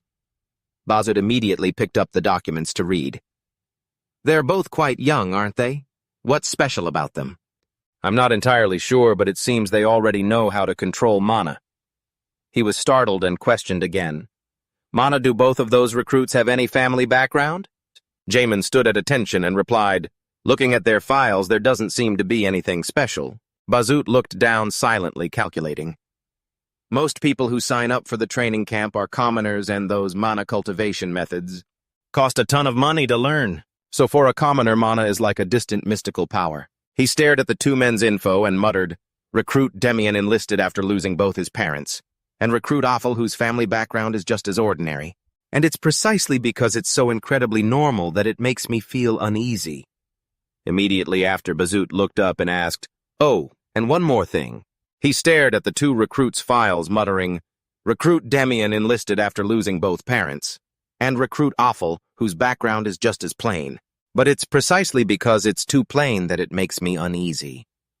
Baruth suddenly looked up, asking, Oh, by the way, I heard there was some friction between the squads earlier. Raymond closed his eyes and reported, Yes, sir. Actually, that commotion involved the rookie Demian. He thought about the Mason group's provocation. Considering Demian was too young to be a squad leader, Demon thought about the group near him and added, So the squad leaders and the members of other teams looked down on him, but the guys in Squad 1 got furious, and thanks to that, the whole team really pulled together. Barut, hearing this, asked for confirmation. So you mean the people in Squad 1 have already accepted that kid as their leader? Draymond bowed his head and affirmed, yes, sir, that is correct. Barut rested his chin on one hand and exclaimed, that's interesting. He held up a finger and wiggled it. In that case, why don't we try this? You bring... The person came to hear Barut's entire plan. After listening, Raymond was startled and asked, but sir, don't you think doing that might backfire? He rested his head on one hand and chuckled. If that happens, it just proves that their ability only goes that far. Barut thought about the CAI group and added, but if their team spirit is strong enough, it's worth a try. His eyes glinted with greed as he declared, increase the training intensity for Squad 1 and Squad 4, the ones who were fighting to the absolute maximum for me. The CAI group suddenly flinched and looked back. What is this? Why do I suddenly have goosebumps all over? Inside the room, a person lying on the bed shouted, are you kidding me? Why are they suddenly increasing our training hours? The person next to him spoke up. Actually, I heard only our squad and Squad 4 have to do extra training as a punishment. Cater remembered today's exercises, gritted his teeth, and said, they even added crawling drills. Another person complained, is it really necessary to punish us this hard just for cursing a few times? I turned his head back to look at Demian and asked, is this even remotely fair? Hearing that you silently pondered crawling exercises, huh? Demian closed his eyes and thought to himself, I already know what they're up to. Then he asked back, fair or not, what else can we do? He stood up, walked toward the group, and questioned, you guys think you're on a vacation? Demian turned to look at the group and added, these crawling drills will definitely make your bodies ache way more, but if we can get through this, our stamina will leave the other squads in the dust. Everyone now understood the true purpose of this exercise. Right. Chivo arched an eyebrow and cursed under his breath. Damn it, even that kid can figure that out. Someone else couldn't help but think, if I complain here, I'll be losing to a 13-year-old kid, huh? Demian closed his eyes and laughed. It'll probably hurt like hell the first time. But I've got your back, so give it everything you've got. Then someone else complained, but they aren't actually going to make us crawl on that gravel-filled field, are they? He looked up and asked, and what you want them to lay out comfortable cushions for you to lie on? CAI looked on in astonishment. Hey, Demian, the way you talk, it sounds like you've done this plenty of times before, right? You closed your eyes and thought, well, I've done it constantly. In his mind, Demian recalled his past life. I had to drag my body across the ground more times than I can count just to stay alive. Immediately after, he sighed quietly. But that's not the real meaning of crawling exercises. Demian realized, forcing us to crawl during an already exhausting training schedule is to wear us down. With his body covered in scratches and bruises, one person grabbed another by the collar and roared, what the hell did you just say? You son of a... Demian silently mused. The mental strain makes everyone irritable, and the squad's internal unity will inevitably start to fracture. He looked at the group and pondered, overcoming the pressure caused by this exercise. That is the true purpose of adding this training. They just want to see which side Squad 1 or Squad 4 can handle the heat better. Demian squatted at the foot of the bed and pulled out a box. Since their intentions are this obvious, there's no way I'm just going to sit here and take it. Then he shouted loudly, brothers, pull out all the socks you were issued. Dieter, hearing this, asked skeptically, socks? Why are you suddenly pulling out socks? His voice echoed. Now Demian smiled brightly and pulled hard on the socks in his hands. I'm going to perform a magic trick to serve as a lucky charm for this training. The next morning, the instructor stared down at them and asked, is Squad 1 all accounted for? The voices of Demian's team rang out. Yes, instructor. He looked down and introduced himself. All right, I'm Nielsen, the instructor in charge of your crawling drills. Today we're learning the low crawl technique. Teaching assistants, take your positions. Nielsen stood with his hands behind his back, looking at the squad leader in front of him. Instruct them that for the low crawl, you must keep your body pressed flat against the ground. Keep your arms straight and move as fast as possible by coordinating your arms and knees. He then pointed to the net obstacle course ahead and asked, now are you ready to conquer this obstacle course? Using this low crawl technique, are you ready? The Squad 1 members shouted excitedly, ready, coach, Nielsen muttered to himself. At least this bunch still has some spirit unlike those idiots in Squad 4. With a stern face, he barked the order, Group 1, start clearing the obstacle course for me, move out. Squad 1 immediately hit the deck and crawled rapidly through the nets. Nielsen closed his eyes, thinking suspiciously, it's only the second week and they're already starting to crawl. Usually that doesn't happen until the fourth week. What on earth is the squad leader planning? He looked up at them, lamenting, crawling on terrain like that. Isn't just exhausting, it's painful. They're bound to struggle and trip over themselves. Suddenly, Nielsen's eyes widened in shock as he looked at the scene before him. Watching the group nearly reach the finish line, he stammered, "What the hell is wrong with these guys? They're clearing the obstacles at what kind of insane speed?" Nielsen's face darkened in confusion. "What is going on? This is clearly their first time practicing the low crawl." A shadow appeared from behind to report. "Coach?" the person asked hesitantly, "when is Group 2 allowed to go?" Nielsen jumped, pointed toward the course, and ordered, "Group 2, move out." Squad 1 cheered as they dove for the wire nets. Nielsen looked back and forth between the two groups, muttering, "What the hell is up with these guys? They look like a bunch of bloodthirsty maniacs." Demian held his head and smiled. "I bet the coach didn't expect us to be this smooth on our first try. This has got to be a first in his teaching career." Ty, looking excited, crawled out. "Demian, that was freaking awesome!"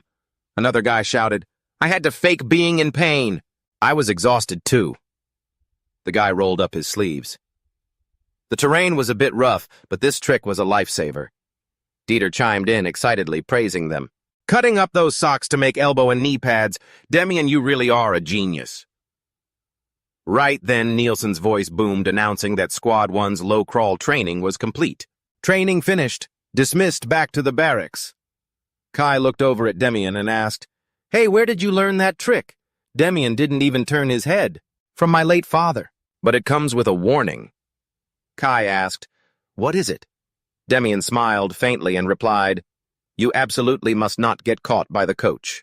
Demian remembered this coach's furious expression. "You little brats! You've got a lot of nerve pulling tricks right in front of me. Everyone down low, crawl 100 laps around the training field right now. Move!" Kai laughed, slapping Demian on the head. "You're a genius, but he literally just finished talking about it." Demian turned back thinking, this guy, why does he always hit so hard? Is he holding a grudge or something? He looked up at the nearby weapons, deep in thought. Well, all that's left now is the shield and spear training. Finally, I get to learn the kingdom's greatest spear technique. Demian recalled that image contemplative. The kingdom's greatest spear technique. Some fools look down on it compared to the fancy styles of the noble families. But if you master it to the highest level, it's a supreme technique that bows to no other. He remembered his past life. The problem is most people just learn the basics and give up. In my past life, this spear technique was my only turning point. Demian reminisced about that person. I practiced it until I was half dead to finally achieve something, and I only truly broke through after meeting my master. His lips curled into a faint smile. I wonder if the old man is still as eccentric as he used to be. I'm sure I'll run into him again eventually. Opposite them, the group from Squad 4 was making a scene. "I'm so tired. We have to crawl on this razor-sharp gravel. Are they crazy?"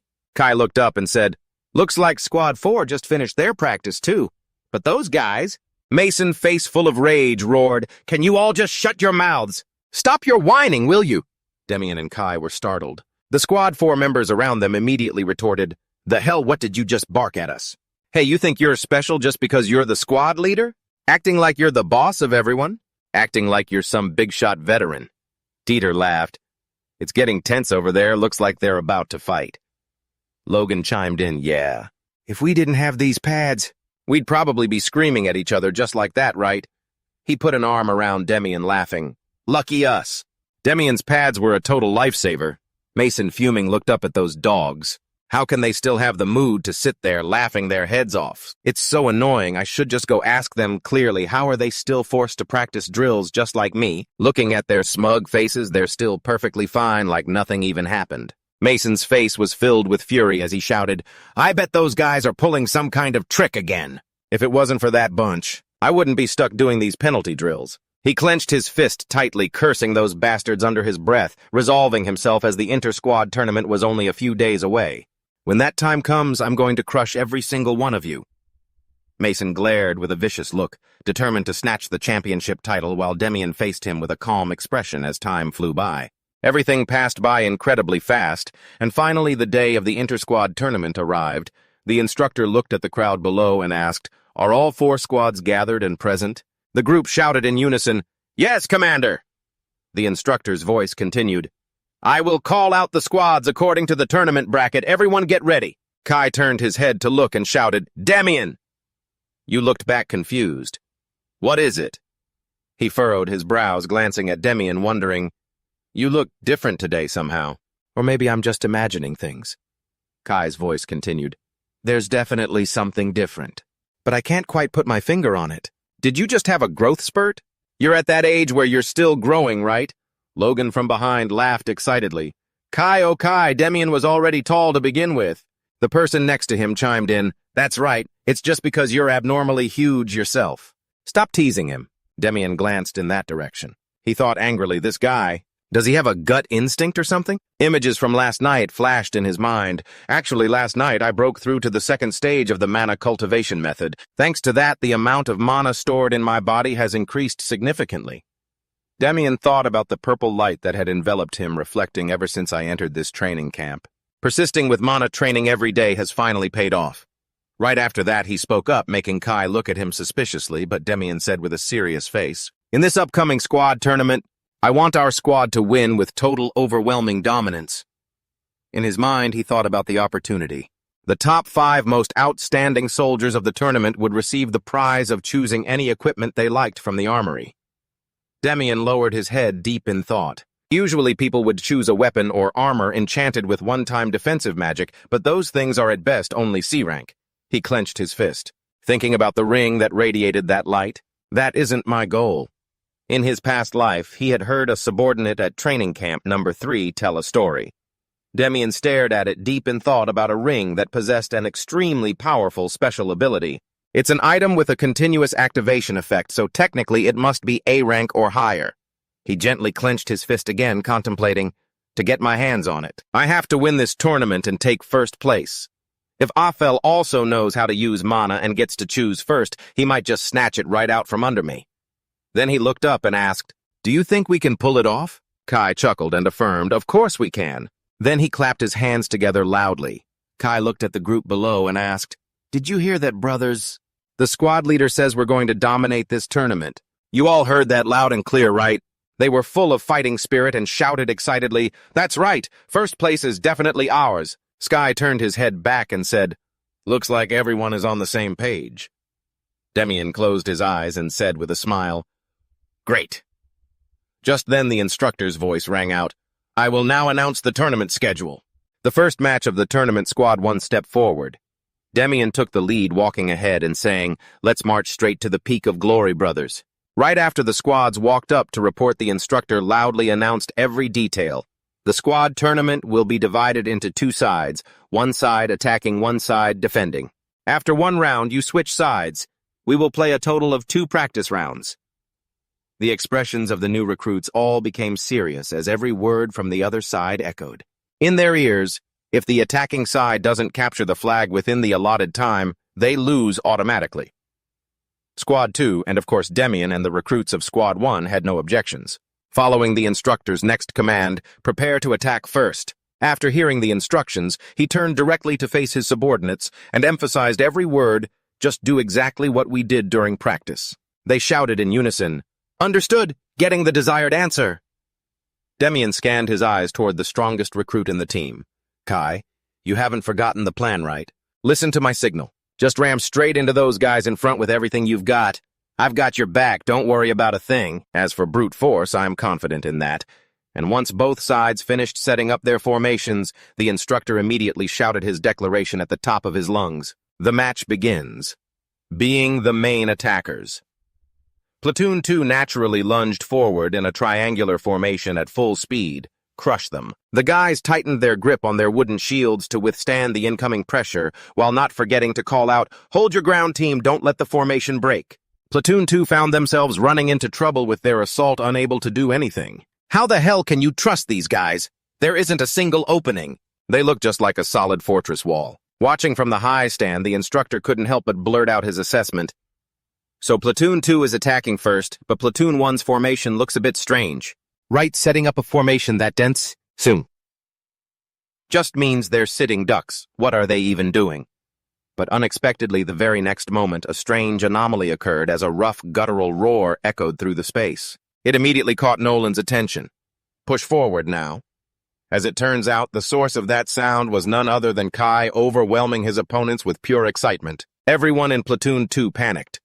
Our team is being pushed back. Alex, acting as the flag bearer, gritted his teeth and barked out commands that were almost nonsensical. To the members under his command who were being pressed by the enemy, to the point they couldn't even lift their heads. Hold the line! I said, hold the line, damn it! His thin brows furrowed tightly with every roar. Those bastards, we're the ones on the attack. Shut your mouths and just defend. But the moment after that, Demian, standing in a position to survey the entire situation, just shouted one word, Kai. No long-winded instructions needed, just that. It was enough to trigger his berserker mode. This time, I'm going all out. Faced with that terrifying aura from the opponent, the morale of Platoon 2 plummeted to rock bottom. What the hell is that? What kind of monster is that guy? He's not even using his shield. He's ramming straight in with his shoulder, and because of that reckless charge, it forced Demian's teammates to speed up and run toward the leader. Kai immediately urged them on, stick close to me. The very next moment, even though Platoon 1 was technically on defense, they became the aggressors as Kai decisively charged into the enemy formation and just kept pushing. Facing this terrifying scene, Alex himself turned pale, teeth clenched. How are they coordinating so perfectly?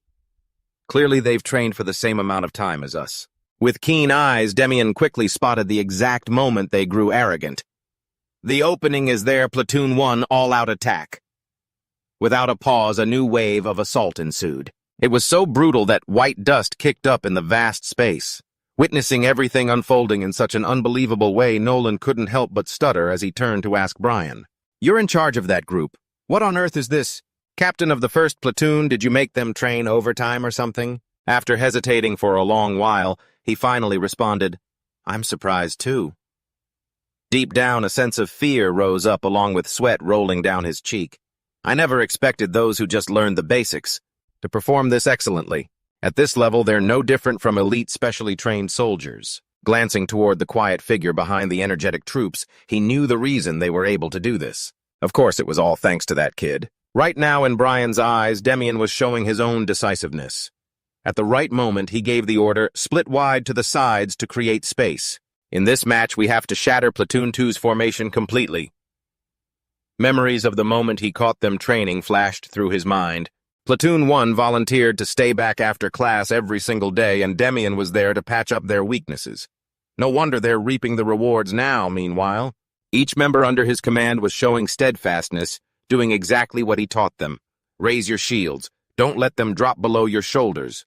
Just do exactly what Demian said. Seeing the results unfold so positively, Brian couldn't control his surging excitement. At first, I was worried that a tiny kid acting as platoon captain wouldn't work out, but he has proven it with his own practical ability. The moment he saw Alex in his line of sight, Demian decisively shouted, Kai now! The telepathic connection was so intense that just those few words were enough for him to understand his intent. Where's the flag again? Flashing a bright toothpaste commercial smile, Alex was so scared he jumped when he spotted him. Found you. Now panic surged through Alex, making him so flustered that sweat drenched his body. Stop him. Forget the attack. Just focus on stopping him. In contrast to the morale that was practically non-existent in Platoon 2, Platoon 1 still possessed an intimidating aura. Not a chance. Come on, team, group up. Amidst the thick, billowing smoke, Kai casually cracked a smirk, amused by these idiots. The opponents were all stunned. How could that guy who was built like an ox just be standing there? The excitement on his face never wavered for a second. Listen up, you guys. You've fallen right into our trap. Successfully causing quite a panic among the leaders, they were still reeling from his announcement when a figure suddenly lunged off the ground. Moving like a gust of wind with the quick footwork of a 13-year-old, the person was none other than Demian, agile and ready. Well done. Demian launched his small frame into midair, his sharp eyes locked onto one target, Alex. Before Alex could even react, the end of the staff in Demian's hands shoved straight into his chest. The force was so violent it knocked him onto the gritty ground. The moment he let out a howl of pain, the coach blew the whistle. Time's up. Since the attacking team Squad 2 failed to capture the flag, Demian, literally standing over his opponent, held the red flag high and proudly declared, "We won!" Naturally, after that grueling match, the blue-haired coach didn't forget to call it take a break, then both teams switched sides. The guys behind couldn't help but gush, "That was insane. At this rate, Squad 1 is going to sweep the whole tournament." but one person retorted firmly, "Not necessarily. It's too early to say." His finger encased in the red glove of his uniform pointed straight ahead. "Look over there. See that?" Meanwhile, the other two teams were locked in a fierce battle. Based on his assessment, weren't they going to be a worthy rival for Squad 1 fueled by growing rage? Like a volcanic eruption, a rookie stomped the ground maniacally. "Damn it, this is bullshit. Seriously, to hell with this." As it turned out, it was the squad leader observing the situation spiraling out of his control. "Squad 3, our first opponents. I was just thinking. This match was supposed to be a warm-up before we went and crushed those Squad 1 punks. With Hayden standing there in the defensive line with a shield, it was clearly Mason who was drowning in frustrated thoughts. What the hell, these guys? They're just standing there, not moving an inch. Man, if our vanguard has already failed this miserably, if we lose this match too, then... He couldn't hold it back any longer. The anger building in his gut finally exploded as he shouted gibberish. What the hell are you guys doing? Did you forget the whole plan? Just do exactly what I told you. Sure enough, the very next second, he invited a wave of challenging backlash from his subordinates. If it's so easy, why don't you come down and do it yourself? What kind of squad leader are you? All you do is hide in the back and bark orders. Deep inside, Mason was going insane.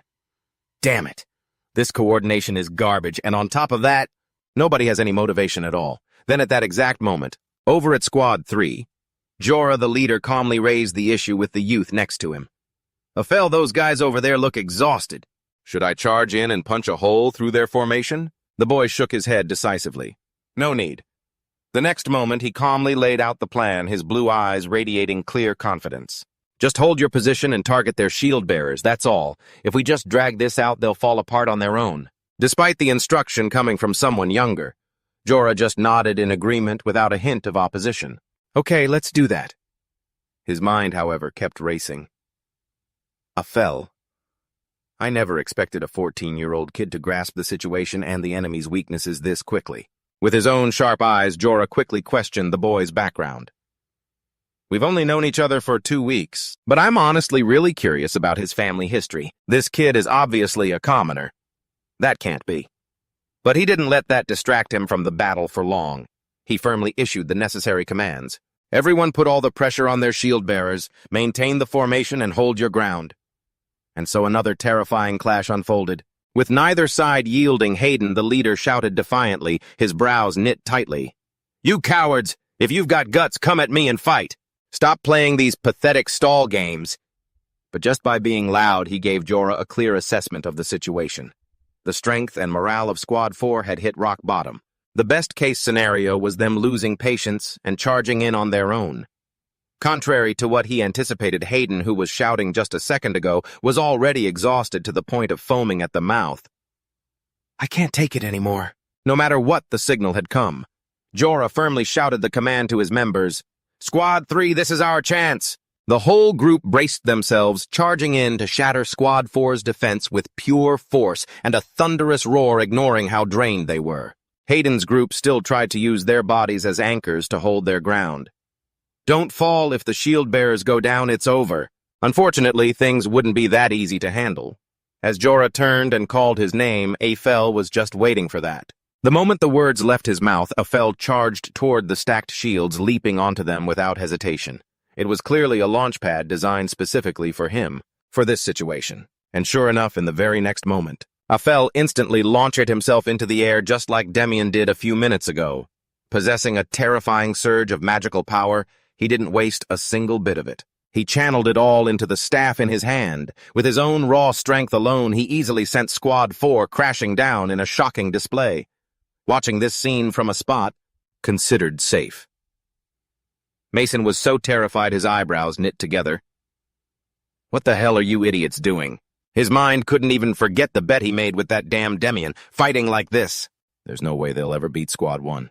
And at the very next moment, from the corner of his eye, he caught the sight of him looking totally relaxed. Watching this unimpressive display from a distance, the boy let out a sigh. It's over. And sure enough, the coach's voice rang out right after, the practice match has concluded. Squad 3 wins. Looking at the person being cheered on under the clear blue sky, Demian immediately came to a conclusion. Kai, that awful guy, he's definitely no joke. He's going to be a tough opponent. Turning his back and walking away decisively, his mind began to shift. In the end, the real fight would be against Squad 3. With a surge of magic, he had personally leveled up. The corner of his lips curled into an excited arc. This is going to be interesting. See you in the finals, Affle? After a short break, the squads having just gone through a grueling battle, the coach stood up and announced, "Break time is over. All squads assemble at the training ground immediately." As they moved forward, Kai didn't forget to confirm things with the person next to him. "Demian, hey. We're crushing Squad 4 in this match, right?"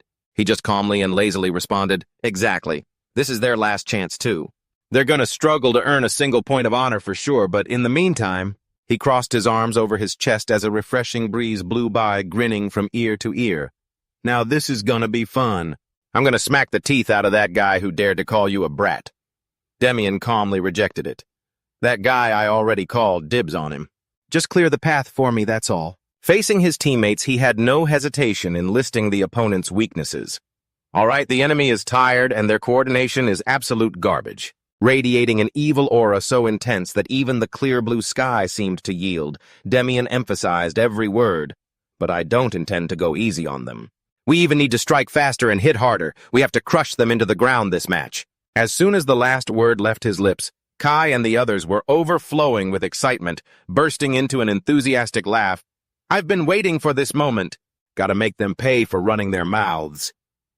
Once everyone finished cheering, he as the team leader immediately turned serious and gave his orders. "End it fast and clean, everyone stay focused." No one had any objections. The Logan group still wore their grins as they replied, "Agreed," loud and clear. And then in the following moment, the entire Squad 1 had taken their positions, everyone bursting with spirit and grim determination on their faces. In contrast to them was the apprehensive bunch from Squad 4. Having just lost to Team 3 quite miserably, which only highlighted the gap between the two forces, Demian, as the one in charge, maintained a look of total confidence, while that guy Mason was as annoyed as if he owed him a few tens of silver coins. Under the coach's command, the match began.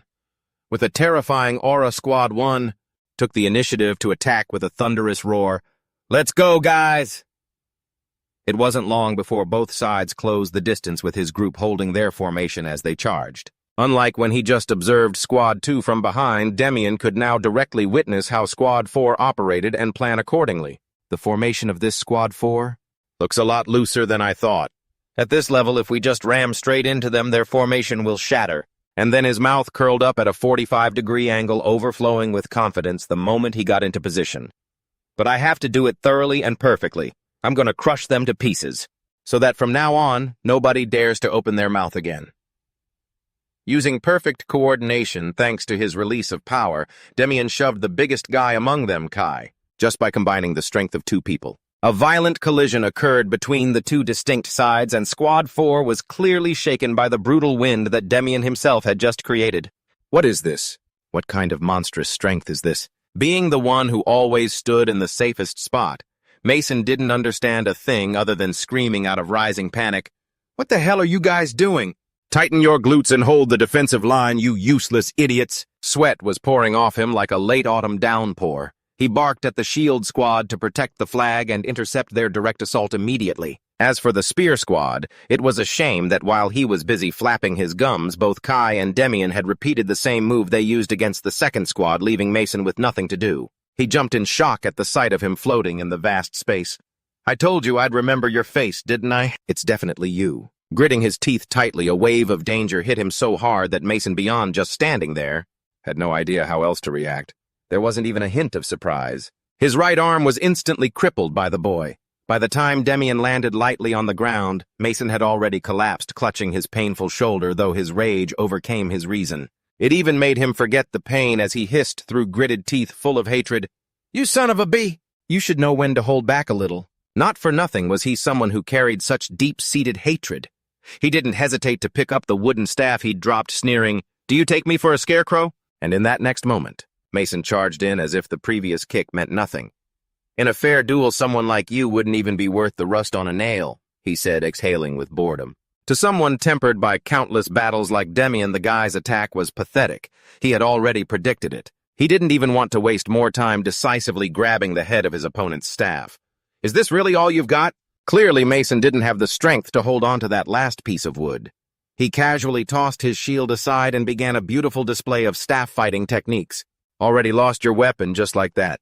The very next moment, without a second thought, he delivered another decisive strike right onto the injury he had kicked earlier. He stepped on his enemy with a cool, murderous intensity. Blood dripped from Demian as he spat out every word. Dropping your weapon on the battlefield is no different than begging on your knees to be killed, you idiot. He didn't just stop at simple intimidation. He clenched his fist, gathering mana etched today into your memory. Because this is some useful advice for your future survival. Giving him no chance to counterattack, a heavy punch landed directly on Mason's face. Understand? Demian finished, witnessing this terrifying scene. The instructor finally couldn't just stand by, rushing over. Captain of the 4th Squad, are you okay? Demian just let out another weary sigh, the nth time that day. It was too easy, I'm bored of even saying it, he muttered. Meanwhile, the instructor experienced firsthand what a sharp, intense gaze from the squad leader felt like.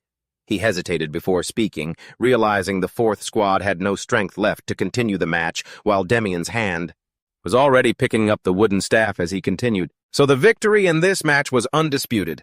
He raised the blue flag high as the instructor of the 1st platoon announced it, despite having just gone through a somewhat exhausting fight. Kai was still full of energy, laughing heartily. That felt great. The other rookies were just as thrilled. As expected of Demian, he's truly the best. They watched as Mason had to be carried away on a stretcher by 2 others. The members of the 4th Squad were genuinely terrified of the 1st Squad's leader. Didn't they say he was only 13? How could his level be so overpowered? Watching from the high platform, someone couldn't help but exclaim that he was truly a born genius. Hwasun nodded in agreement as he voiced his assessment.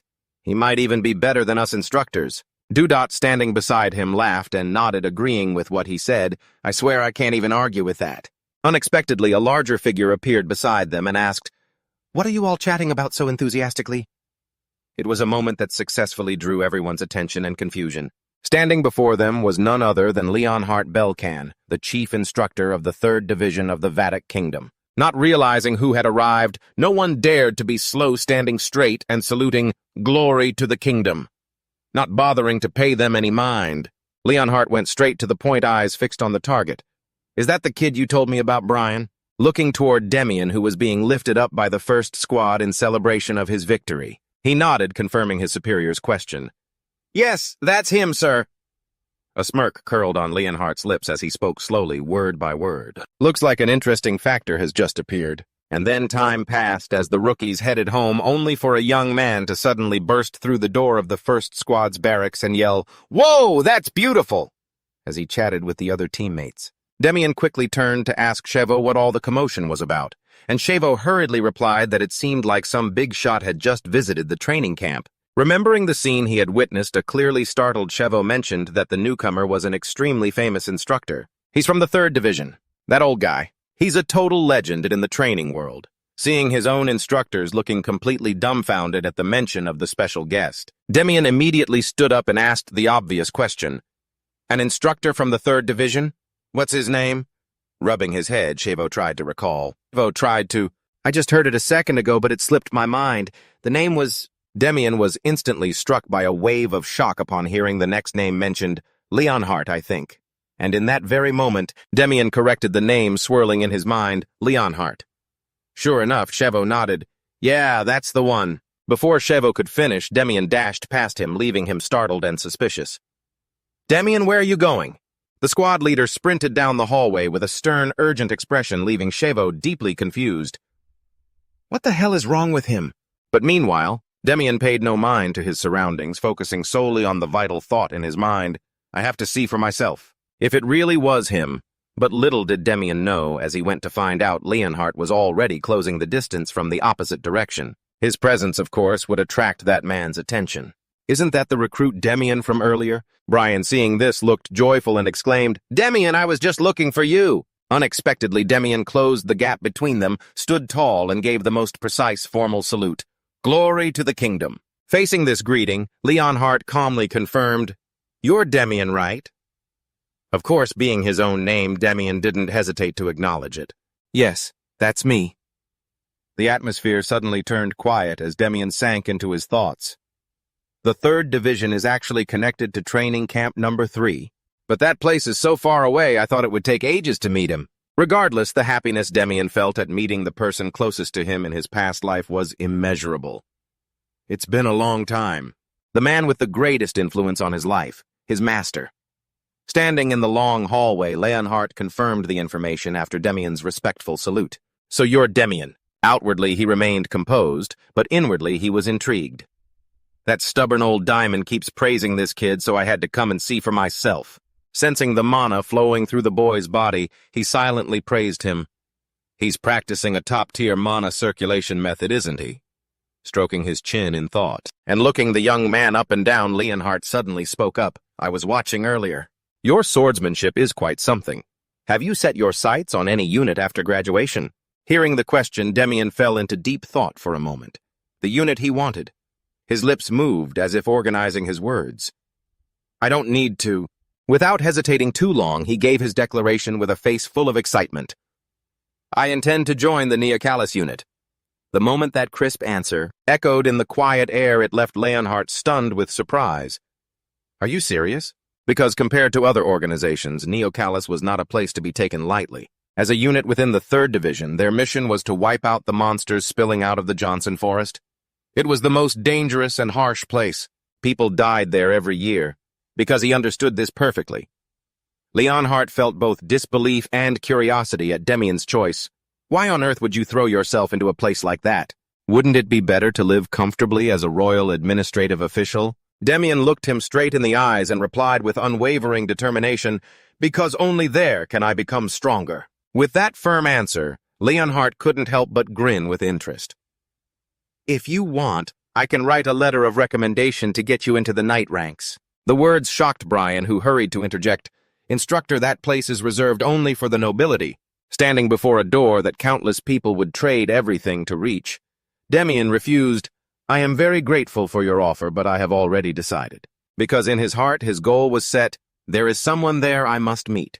I traveled all the way to this 3rd Division just to find that man. Seeing the conviction in every word and choice, Leonhardt didn't push any further. Since it's your decision, I won't stop you. Go get some rest. Before leaving, Brian still couldn't help but look back at Demian and complain, this guy, do you even realize you just missed a once-in-a-lifetime opportunity? Usually the knights only accept nobles, but with a recommendation letter from the coach, it's a different story.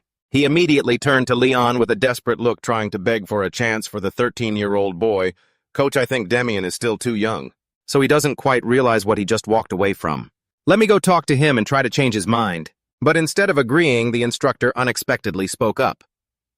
Do you really think that kid chose the wrong path? And while he was still struggling to come up with an answer, the instructor recalled the look on Demian's face when he turned down the offer.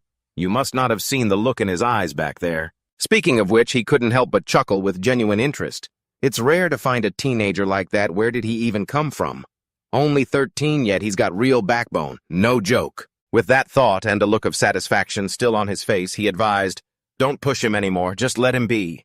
As long as he's in the 3rd Division, we're bound to run into each other again eventually. A day of rest passed, and the next morning was the match between the 1st squad and the 3rd squad. Demian glanced over at the opposing group and reminded his team, you saw them yesterday. The 3rd squad isn't a pushover. He paused for a beat to let everyone focus before continuing with a firm tone, but I can guarantee you one thing. At this point, there isn't a single squad in this training camp that can give us a hard time anymore. That spirited declaration immediately boosted the team's morale. Kai chimed in enthusiastically. We're actually really strong, aren't we? After those 2 crushing victories last time. It only fueled the squad's fire even more. Demian smirked with determination. Let's crush them. Do what we always do. As soon as he finished, the coach's booming voice echoed across the open area. The 3rd squad attacks first. The match begins on my signal. Demian immediately raised his hand, signaling everyone group up. But in just a few short seconds, the other team formed a tight defensive formation, leaving Jorah momentarily surprised. That formation. Isn't that the same one they used against the 4th squad yesterday? Afel watched from the sidelines and remarked, I'll admit it looks solid. Watching the human wall that the 1st squad had just built, he narrowed his eyes, calculating. Then stressing every word he said, Awful, you've got a crucial role in this match. You know what to do. Right, no need for any more explanation. He just nodded, yes. Under his command, the members of the third squad simultaneously shifted, linking together in sturdy layers. Let's go. As the order was given, both sides immediately clashed in a brutal collision. Jorah's brows furrowed tight. He immediately adjusted his tactics. Everyone, charge. Watching the familiar maneuver, Jorah just frowned, realizing it was the same old trick from yesterday. In that tense moment, he suddenly shouted crisply, "Afel now!" As the signal was given, those on the front line immediately split to both sides, to leave a wide-open corridor right in the middle of their formation. This unexpected change made Demian freeze, his eyes locked on the gap that had just appeared. They're breaking their own formation. What are they planning? Unlike the heavy projectile attack from yesterday, this time, Awful immediately lunged forward, dashing through the open path. In just a few breaths, he was on top of his target, swinging his staff straight at one of the opposing members. The sequence happened so fast that Demian, who thought he had the situation under control, had to hesitate for a second. Realizing the plan had worked, Jorah immediately seized the opportunity. Awful's punch landed. Exploit that gap now. At that very moment, Kai, who possessed a brawny physique, stepped up with his two shields. He crouched into a defensive stance. "You think I'll let you do as you please?" The charge, which had been full of momentum, was forced to a halt by just one man, and it sent them into a total panic. What the hell? What kind of monster strength is this? Standing behind the lines, Demian secretly breathed a sigh of relief at the sudden turn of events. Thank God Kai managed to block that dangerous attack. Remembering the scene, he couldn't help but marvel inwardly. That kid Awful is seriously top tier. He sent the guy holding the shield flying with one hit. And meanwhile, on the other side of the field, he was also watching Kai and let out a sigh. What kind of monster is that? He clearly looks like a northerner. So why? Is he lurking around this training camp number 3 for no clue? He quickly brushed the thought aside because there was a much more pressing issue at hand. Whatever the reason, this is starting to get annoying. Now that musclehead has me locked down. Suddenly, the memory of his pre-match conversation with Demian flashed through his mind. Kai, your only job is to stick to that guy Afel like glue. As long as you can hold him back, no one else will be able to break through our formation. Hearing that name, he couldn't help but feel confused. Who exactly is Afel? Demian had just smiled cryptically. You'll know the second you see him. Back to the ongoing match, Kai stood tall on the front line like a fortress, smirking arrogantly. Let's see what you punks are actually made of. Seeing the obstacle ahead still showing no sign of wavering, Awful slowly stepped forward and called out, "Hey, Awful, do you think you can pierce through that?" Even knowing this wouldn't be an easy opponent, he had no intention of backing down. It has to be done no matter what. He could feel the pressure radiating from his opponent. Awful immediately went through his plans in his head to find a way to break through. Just trying to brute force this guy isn't going to work. With that, he slowly closed his eyes and poured all his strength into the spear in his hands. There was only one way left. In the next moment, he let out a sudden shout and lunged forward. With his target set on Kai, he brought the weapon down with terrifying force, but Kai managed to raise his shield just in time. His teammates standing behind him erupted into cheers. He blocked it as expected of our Kai, but they didn't realize that the corner of Awful's mouth was curling into a knowing smirk. Fine, you want to block? Let's see about that. The spear in his hands pushed harder, surging with mana-infused power. If that's the game, I'll just keep pounding until you shatter. Gritting his teeth, Kai braced himself for each blow, which landed as heavy as a sledgehammer. Kai couldn't believe it. Damn it! How is a kid the same age as Demian this insanely strong? No sooner had that thought crossed his mind than the shield in his hands couldn't take any more and cracked open. Seriously. Damn it. Pulling his spear back, Awful poured all his remaining strength into one final strike. Let's end this here. With nothing left to defend himself with, Kai could only raise his hands to brace for the incoming attack. But at the very moment of truth, just as they were inches apart, a figure suddenly darted in from the side. Demian appeared just in time, using his mana-coated shield to intercept Afel's strike. When he realized who was standing in his way, he couldn't help but be surprised and called out the other's name. Just as it seemed a new clash was about to explode, the sound of the whistle suddenly echoed through the air. The sound made everyone freeze and turn their attention to the source. Standing in the middle of the field, the coach quickly spoke up. Final results. Time's up, since the attacking team. 3 failed to capture the flag within the time limit. Team 3 loses. hearing that verdict. Awful immediately clenched his fists until they were stiff. With a look of frustration, he thought, that giant actually managed to block every single one of my attacks. Damn it! And I thought I could finish this off quickly. On the other side, Demian looked over at his friend who was still breathing heavily after that last defensive effort. He asked with concern, Kai, are you all right? He replied slowly, putting on a brave face. Of course I'm fine. Demian paused for a moment before making a decision. For the second half, you sit out and rest. This took him by surprise. Don't be ridiculous. I didn't even break a bone. I'm fine. However, in order to protect his friend, Demian stood his ground and reminded him of the stakes. We still have 2 whole weeks of training ahead of us. If you aggravate an injury here, you can kiss your graduation goodbye. Demian didn't stop there. He quickly shifted to a different plan. Instead, you focus on guarding the flag in the center of the field. You're the only one I trust with that. If we lose the flag, it's all on you, all right? Kai was silent for a moment, then gave a light laugh, realizing how much Demian really cared about him. You're trying to save face for me while looking out for me, aren't you, Demian? Besides, in this round, we're the attacking side. Why are you suddenly talking about guarding the flag? Not wanting to drag out the back and forth, he firmly grabbed what was handed to him and said in a tone of assurance, Don't worry, I won't let anyone touch it. You just get out there and crush them. A few short moments passed and the coach's whistle rang out once more. Switch sides, Team 1, prepare to attack. Before the formation fully settled, Demian swept his gaze across each of his teammates' faces. He spoke up, Listen, I know everyone's exhausted, but this is the final match of the tournament. Let's give it our all. We're attacking this round and I have no intention of dragging this out. His eyes slowly narrowed, determination showing in every feature. 5 minutes. Demian turned to face the opposing formation head-on with a deadly serious expression. Of course, he wasn't the only one feeling determined, as Team 3 was also brimming with fighting spirit. And so, his voice echoed once more across the vast space with a firm tone. We are going to snatch their flag and seal our victory. 5 minutes before the official match even started, Squad 1 and Squad 3 were already facing off spirits high as they locked eyes on the enemy. Demian silently tightened his resolve. The final match of the tournament had finally arrived. Every battle he'd fought, every time he'd led his teammates through hardship, flashed through his mind. He had given his absolute all as a squad leader. And now it was time to make those coaches carve his name into their memories, he thought to himself. A corner of his mouth slowly curled up in excitement.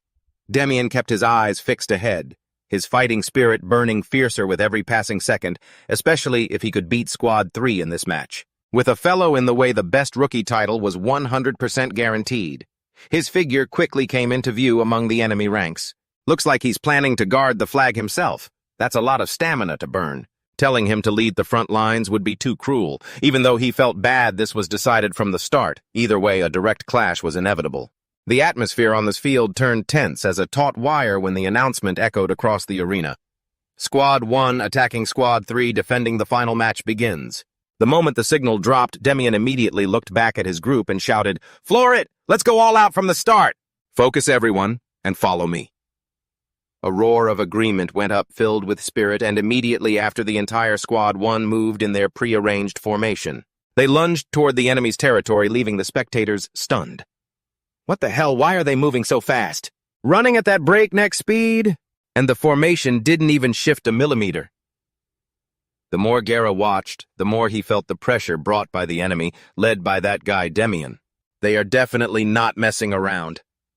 As soon as the thought crossed his mind, he immediately gave the order, Raise your shields, watch out for their squad leader. But just as the command was passed down, Demian had already bolted from the formation with lightning speed. Useless! Mana surged into the arm holding his spear. In that split second, the distance between the two sides was reduced to the absolute limit. He struck with absolute conviction. With this one hit, I'm going to pierce right through the defense they set up to stop our initial charge. The line shook violently. The vanguard on the opposing side yelled out in panic, The shield's been breached! Faced with Demian's overwhelming power, the key defensive point of Squad 3 collapsed in the blink of an eye. Having achieved his goal, he shouted immediately to signal the teammates behind him. The line is broken. Witnessing the terrifying scene unfold in an instant, Jera immediately barked orders. Don't let them through! Stop them now! Commands were relayed one after another. With a desperate determination to hold the line, we have to take them down right now. At the moment the encirclement was about to close and Demian's pupils ignited with determination. Just as the attacks all converged on him, he had already zipped out of his original position. Thanks to his incredibly flexible movement, the moment the enemy's weapons slammed into the ground, the target was already gone. He weaved through the gaps in the enemy ranks, forcing several members of Squad 3 to stumble and fall. My ankle. While constantly moving, Demian didn't forget to look back and shout to his team, "Squad 1, reform the formation."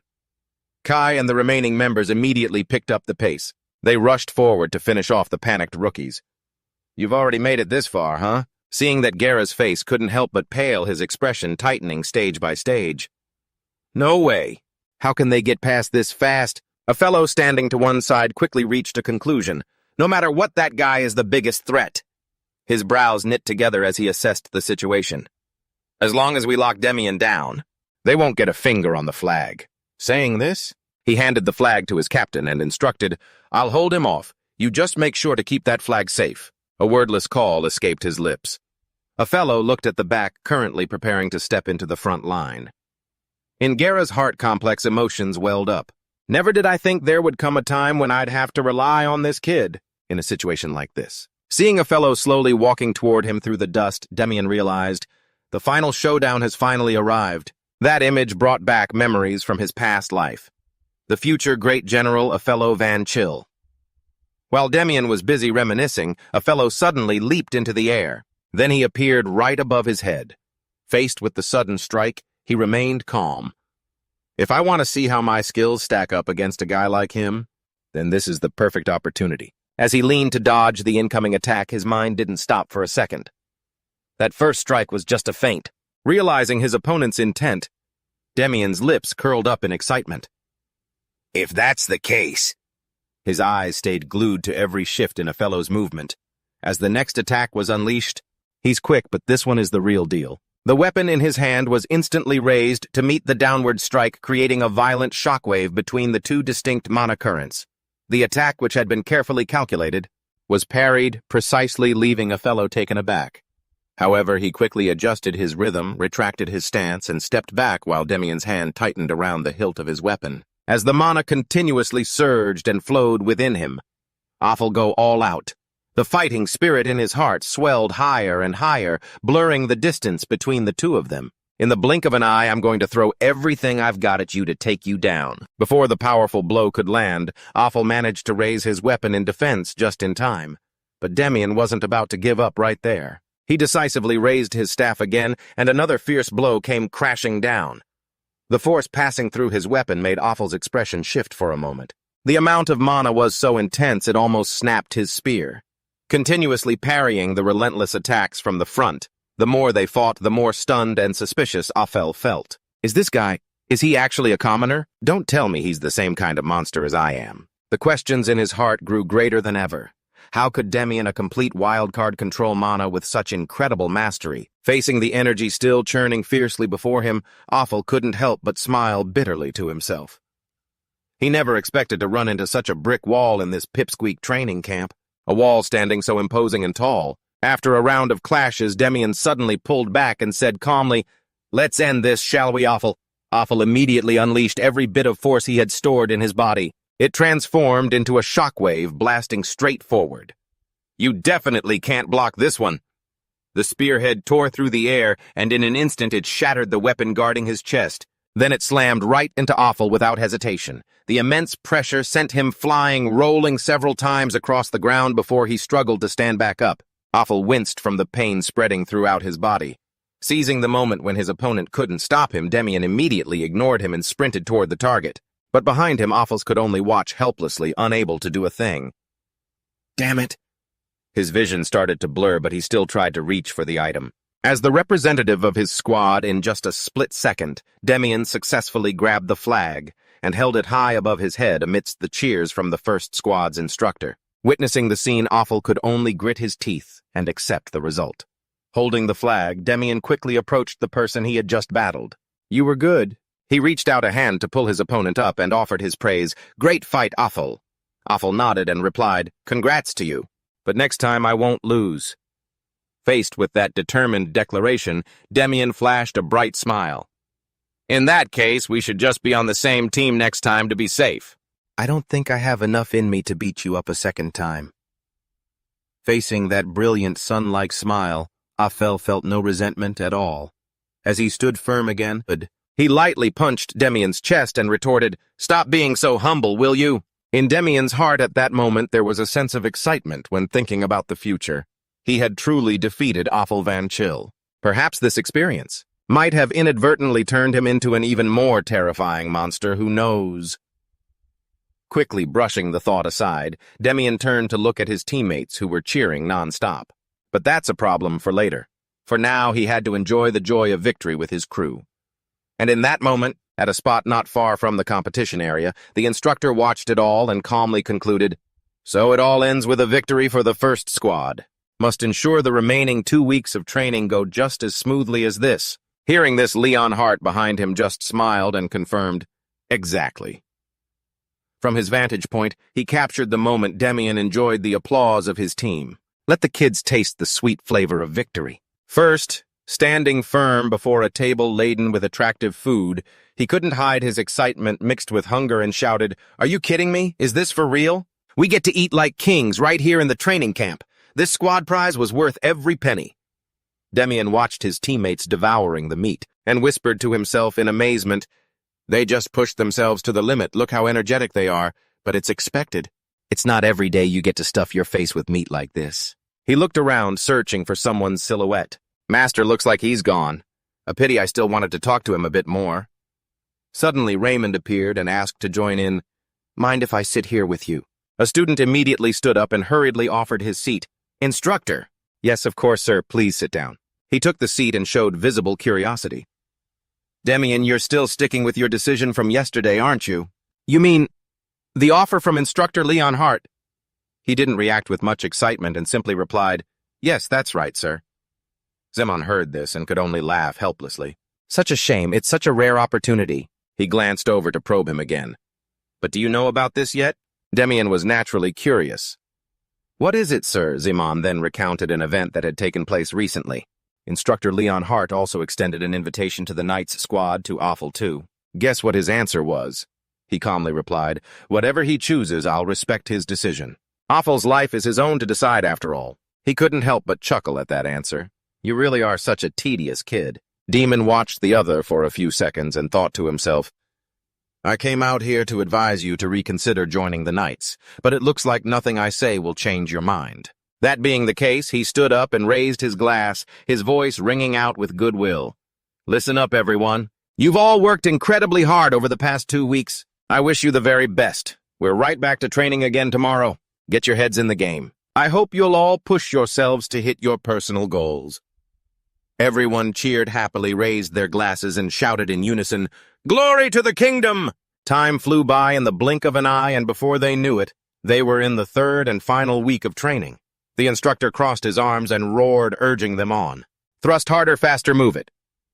Demian scanned the area, the corners of his mouth curling up in satisfaction as he noticed the recruits' attitudes had clearly shifted. And it wasn't just his squad, either. The entire training camp number 3. Things were changing for the better, it seemed. That last squad tournament had been a huge catalyst. The instructor's voice boomed out, "Attention, everyone! 5-minute break." Kai walked over panting and asked cautiously, "Hey, Demian, did you hear the news?" He turned puzzled. "What news?" Kai leaned in, repeating what he'd picked up. "I heard the morale in the 4th platoon has been absolutely pathetic since that tournament. Their dropout rate is skyrocketing right now." Kai laughed gleefully, "Especially their squad leader. As soon as they bombed the tournament, he just bailed." Demian smirked sarcastically. "How humiliating." Suddenly, he turned and dropped a question. "But Kay, you know what's most important right now, don't you?" "Right." Demian faced everyone seriously and reminded them, "Sure, we got a ton of group points from winning that squad tournament, but if you want a decent position later on, you need to worry about your individual scores. Everyone here dreams of stepping foot into the Royal Palace, right? It's the cushiest job any commoner recruit could drool over. Royal Palace Administrative Soldier. But out of the 160 people here, only 30 get to apply to the palace. Even then, the internal competition is so cutthroat that only 1/3 of the applicants actually make the cut." Kai was still laughing at first, but his expression grew tense. "Sounds pretty stressful, huh?" Demian glanced back and spilled the truth. "After all, everyone who joins the military here is here for that exact goal. Kai sensed something was off and grabbed his shoulder, questioning, "Wait, don't tell me you're aiming for that royal administrative seat too?" He sighed wearily and explained, "I have no intention of going to the palace." But Kai wouldn't listen, badgering him, "Why not? Are you telling me you don't want to be a royal administrative soldier?" Demian calmed himself to point out the harsh reality of fame and fortune. "Do you have any idea how it is? If you get in, you'll be stuck in that palace all day long." It made Kay freeze for a few seconds. I know. I guess it would be a bit stifling, but it's still the best spot out there. It'd be a waste not to go for it, wouldn't it? He brushed off his jacket and bluntly laid it out. "Forget it. Someone like you wouldn't last a month before running for the hills. You're the type who loves to move around, the type who loves to show off. Sitting still in one place there would bore you to death." Kai couldn't argue, but he was still curious. "So where the hell are you planning to go?" Demian looked up with a determined gaze and declared, "I'm joining the Knight Callus." Just that one name dropping caused everyone to go pale. Kai was so shocked his face twisted and he yelled, "Knight Callus, is that the place I'm thinking of?" Guys, Demian has officially lost his mind. He was immediately kicked in the shin by Demian. "Shut your mouth." The poor guy Kai doubled over in pain, clutching his leg, but then he started laughing. "Demian, I knew it." He was slightly surprised by the reaction. "What?" Kai looked up, cheering with excitement. "You really are a certified madman. The organized reckless kinda crazy too. But that's exactly why I love hanging out with you." Just then the instructor's loud voice called out, "Break over! Everyone fall in! Let's get back to training." Kai quickly stood up, urging him on as they walked. "Let's go keep training. Since we just got rid of a heavy rival for that administrative spot." After the training session, Baruth stepped onto the podium to speak. "You have all worked incredibly hard over the past month." Demian listened in silence, but deep down his heart was racing. "I can't believe the day we finish training is already here. It feels like we just enlisted yesterday." He looked down at the trainees and smiled encouragingly. "I will be rooting for your future endeavors after you leave this training camp. Keep fighting and keep moving forward so you can contribute to the kingdom." Suddenly, Jamo glanced at him and whispered a reminder. Demian immediately understood and stood at attention. He shouted at the top of his lungs to command the unit, "Attention, salute the captain, glory to the kingdom." Then it was his turn to announce, "That concludes the training graduation ceremony. We are finished here. Now I will announce the list of the 5 most outstanding recruits." Draymond began to reveal the names, starting with the leader of the first squad. Demian, satisfied with his score, congratulated the boy. His eyes lit up and he quickly replied, "Yes, sir." He felt like he was floating on cloud 9, thinking, "That's it, I did it." Draymond continued, "Next, the second person is Affle from Squad 3. Affle stepped forward and replied, "Yes, sir." After that, other familiar names were called out. "Kai from Squad 1, the squad leader of Squad 3, and the squad leader of Squad 2, Alex," Draymond announced. Once he finished, he added, "You 5 follow me as a reward. Each of you gets to choose one piece of equipment from the armory." They all followed him to a massive door. Draymond explained, "You can take anything you find inside. We'll start with the highest score. Demian, you go in first." Excitedly, he walked in. "Yes, teacher." In his heart, he was celebrating. This was the moment he had been waiting for. Demian looked around the room and remarked, "It's pretty well organized in here, isn't it?" He picked up a few items to examine. "Is this a magic potion? I wonder if there are any hidden treasures in this armory that I don't know about." He quickly put them back, telling himself to focus. "Looking at it, I guess not. I'll just take exactly what I need, and get out of here quickly." It was exactly as he had heard since stepping inside. His eyes couldn't leave it for a second. Demian reached out to grab something. "Found you?" Turns out the item he was securing was a ring, a piece of gear that a subordinate at training camp number 3 had whispered to him about. It was a ring capable of activating an invisibility spell momentarily when mana was infused into it. Once he had what he wanted, Demian quickly left. The rest of the recruits certainly wouldn't pay any attention to this ring, because none of them knew how to use mana anyway. Just as he passed by Affle, his mind changed. "Well, except for one person, him." Draymond, standing outside, announced, "Next Affle, you go in." He walked straight inside. Walked. "Yes, sir." Demian stood outside, waiting silently. "But in my past life, the one who took this ring was Affle, right? He definitely used mana." To sense the uniqueness of this ring, Demian's gaze turned serious. "Now I'm curious, what will he bring out instead?" Seeing the other boy come out just as fast as he went in, Demian was startled. "He came out faster than I thought." Did he decide what to pick beforehand? Draymond, standing right next to him, saw him lost in thought and asked, "Demian, is something wrong?" Demian quickly shook his head. No, nothing at all, sir. But he had silently noted everything. There was definitely no mistake. The seal that Offal brought out, it matched the crest of a kingdom that had fallen long ago. In the past, I had always wondered how he knew how to use mana.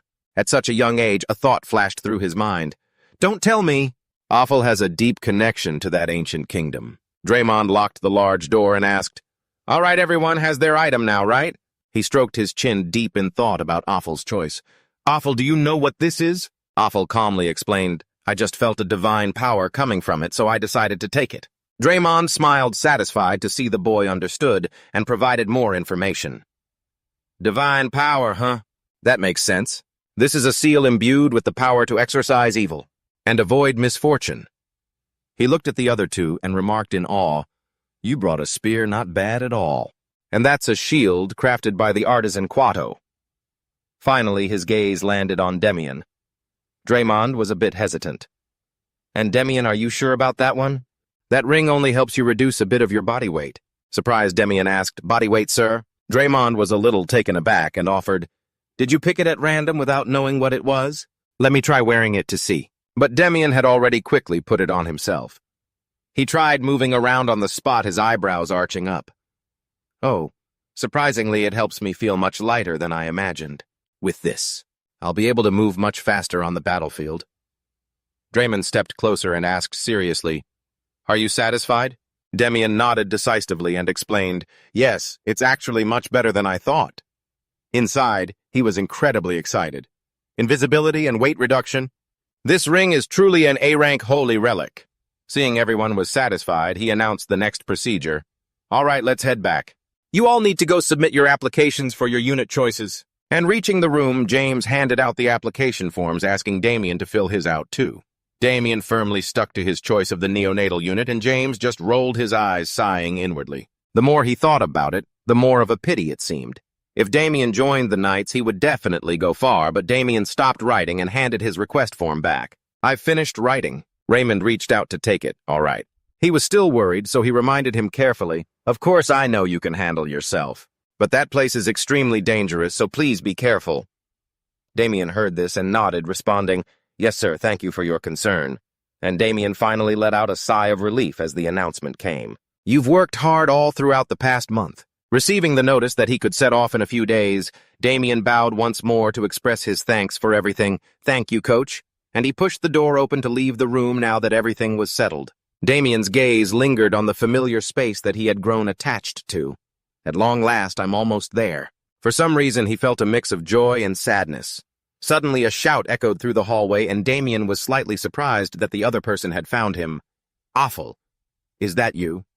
And the other boy marched over, fuming with rage. I heard it from the coach. Offal angrily raised his voice to question, "Why aren't you joining the Knights with your level? You're more than qualified for it." Damian shook his head, expressing his own point of view. "That place doesn't belong to me."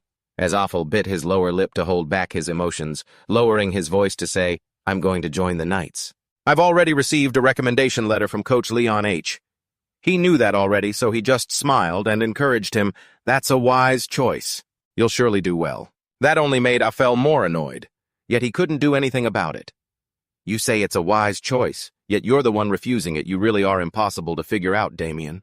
He looked up and seriously reminded him, "That neonatal unit you signed up for. I heard that place is terrifyingly dangerous, so remember to take care of your health." Both of them grasped each other's hands firmly with great spirit, and Offal smiled and promised, "We definitely have to meet again." Damian curled his lips slightly, expressing his thanks. His gaze followed Offal's figure as he walked away, thinking to himself, "I wonder if he knows that in the distant future, he will become the general of the Doc's kingdom. Who knows, he might even become stronger than a monster. But regardless, I am really looking forward to Offal's future." Damian turned around with rare excitement. Well, it's time to say goodbye to the others. And just as he returned to the room, everyone had already finished packing their clothes and gear. Everything was done. Kai saw him and ran over quickly, calling out, "Damian?" and laughed as he teased, "We thought you'd just leave without even saying a word. You guys really thought I'd leave without saying goodbye?" Hearing that, he sighed and expressed his feelings. When leaving, one must say goodbye. Who knows when we'll meet again? Suddenly Kai smiled, dropping a meaningful hint. You guys will meet me again sooner than you think. After that, he turned to everyone and announced in a loud voice, All right, our captain wants to say a final goodbye, so everyone quiet down and pay attention. Damien held his head high, his eyes brimming with sincere joy as he spoke. You've all worked hard. Thank you for following my lead and try to do your best in your new units. Everyone responded in unison, cheering. Thank you for everything, Damien. Hope to see you soon. And he nodded with satisfaction, wishing everyone all the best. A while later, Damien had taken off his uniform to put on his regular clothes, and just then a soft, gentle voice sounded nearby. Damien. He paused for a beat before turning to look at her, smiling brightly as he greeted her. Long time no see, Damien. I am Jell from the Homo Merchant Guild. It's a pleasure to meet you. Shifting the scene to the building in town, Jell had prepared everything the other person needed. First, here are the detailed documents on how to use your investment. She seriously presented everything based on his conditions.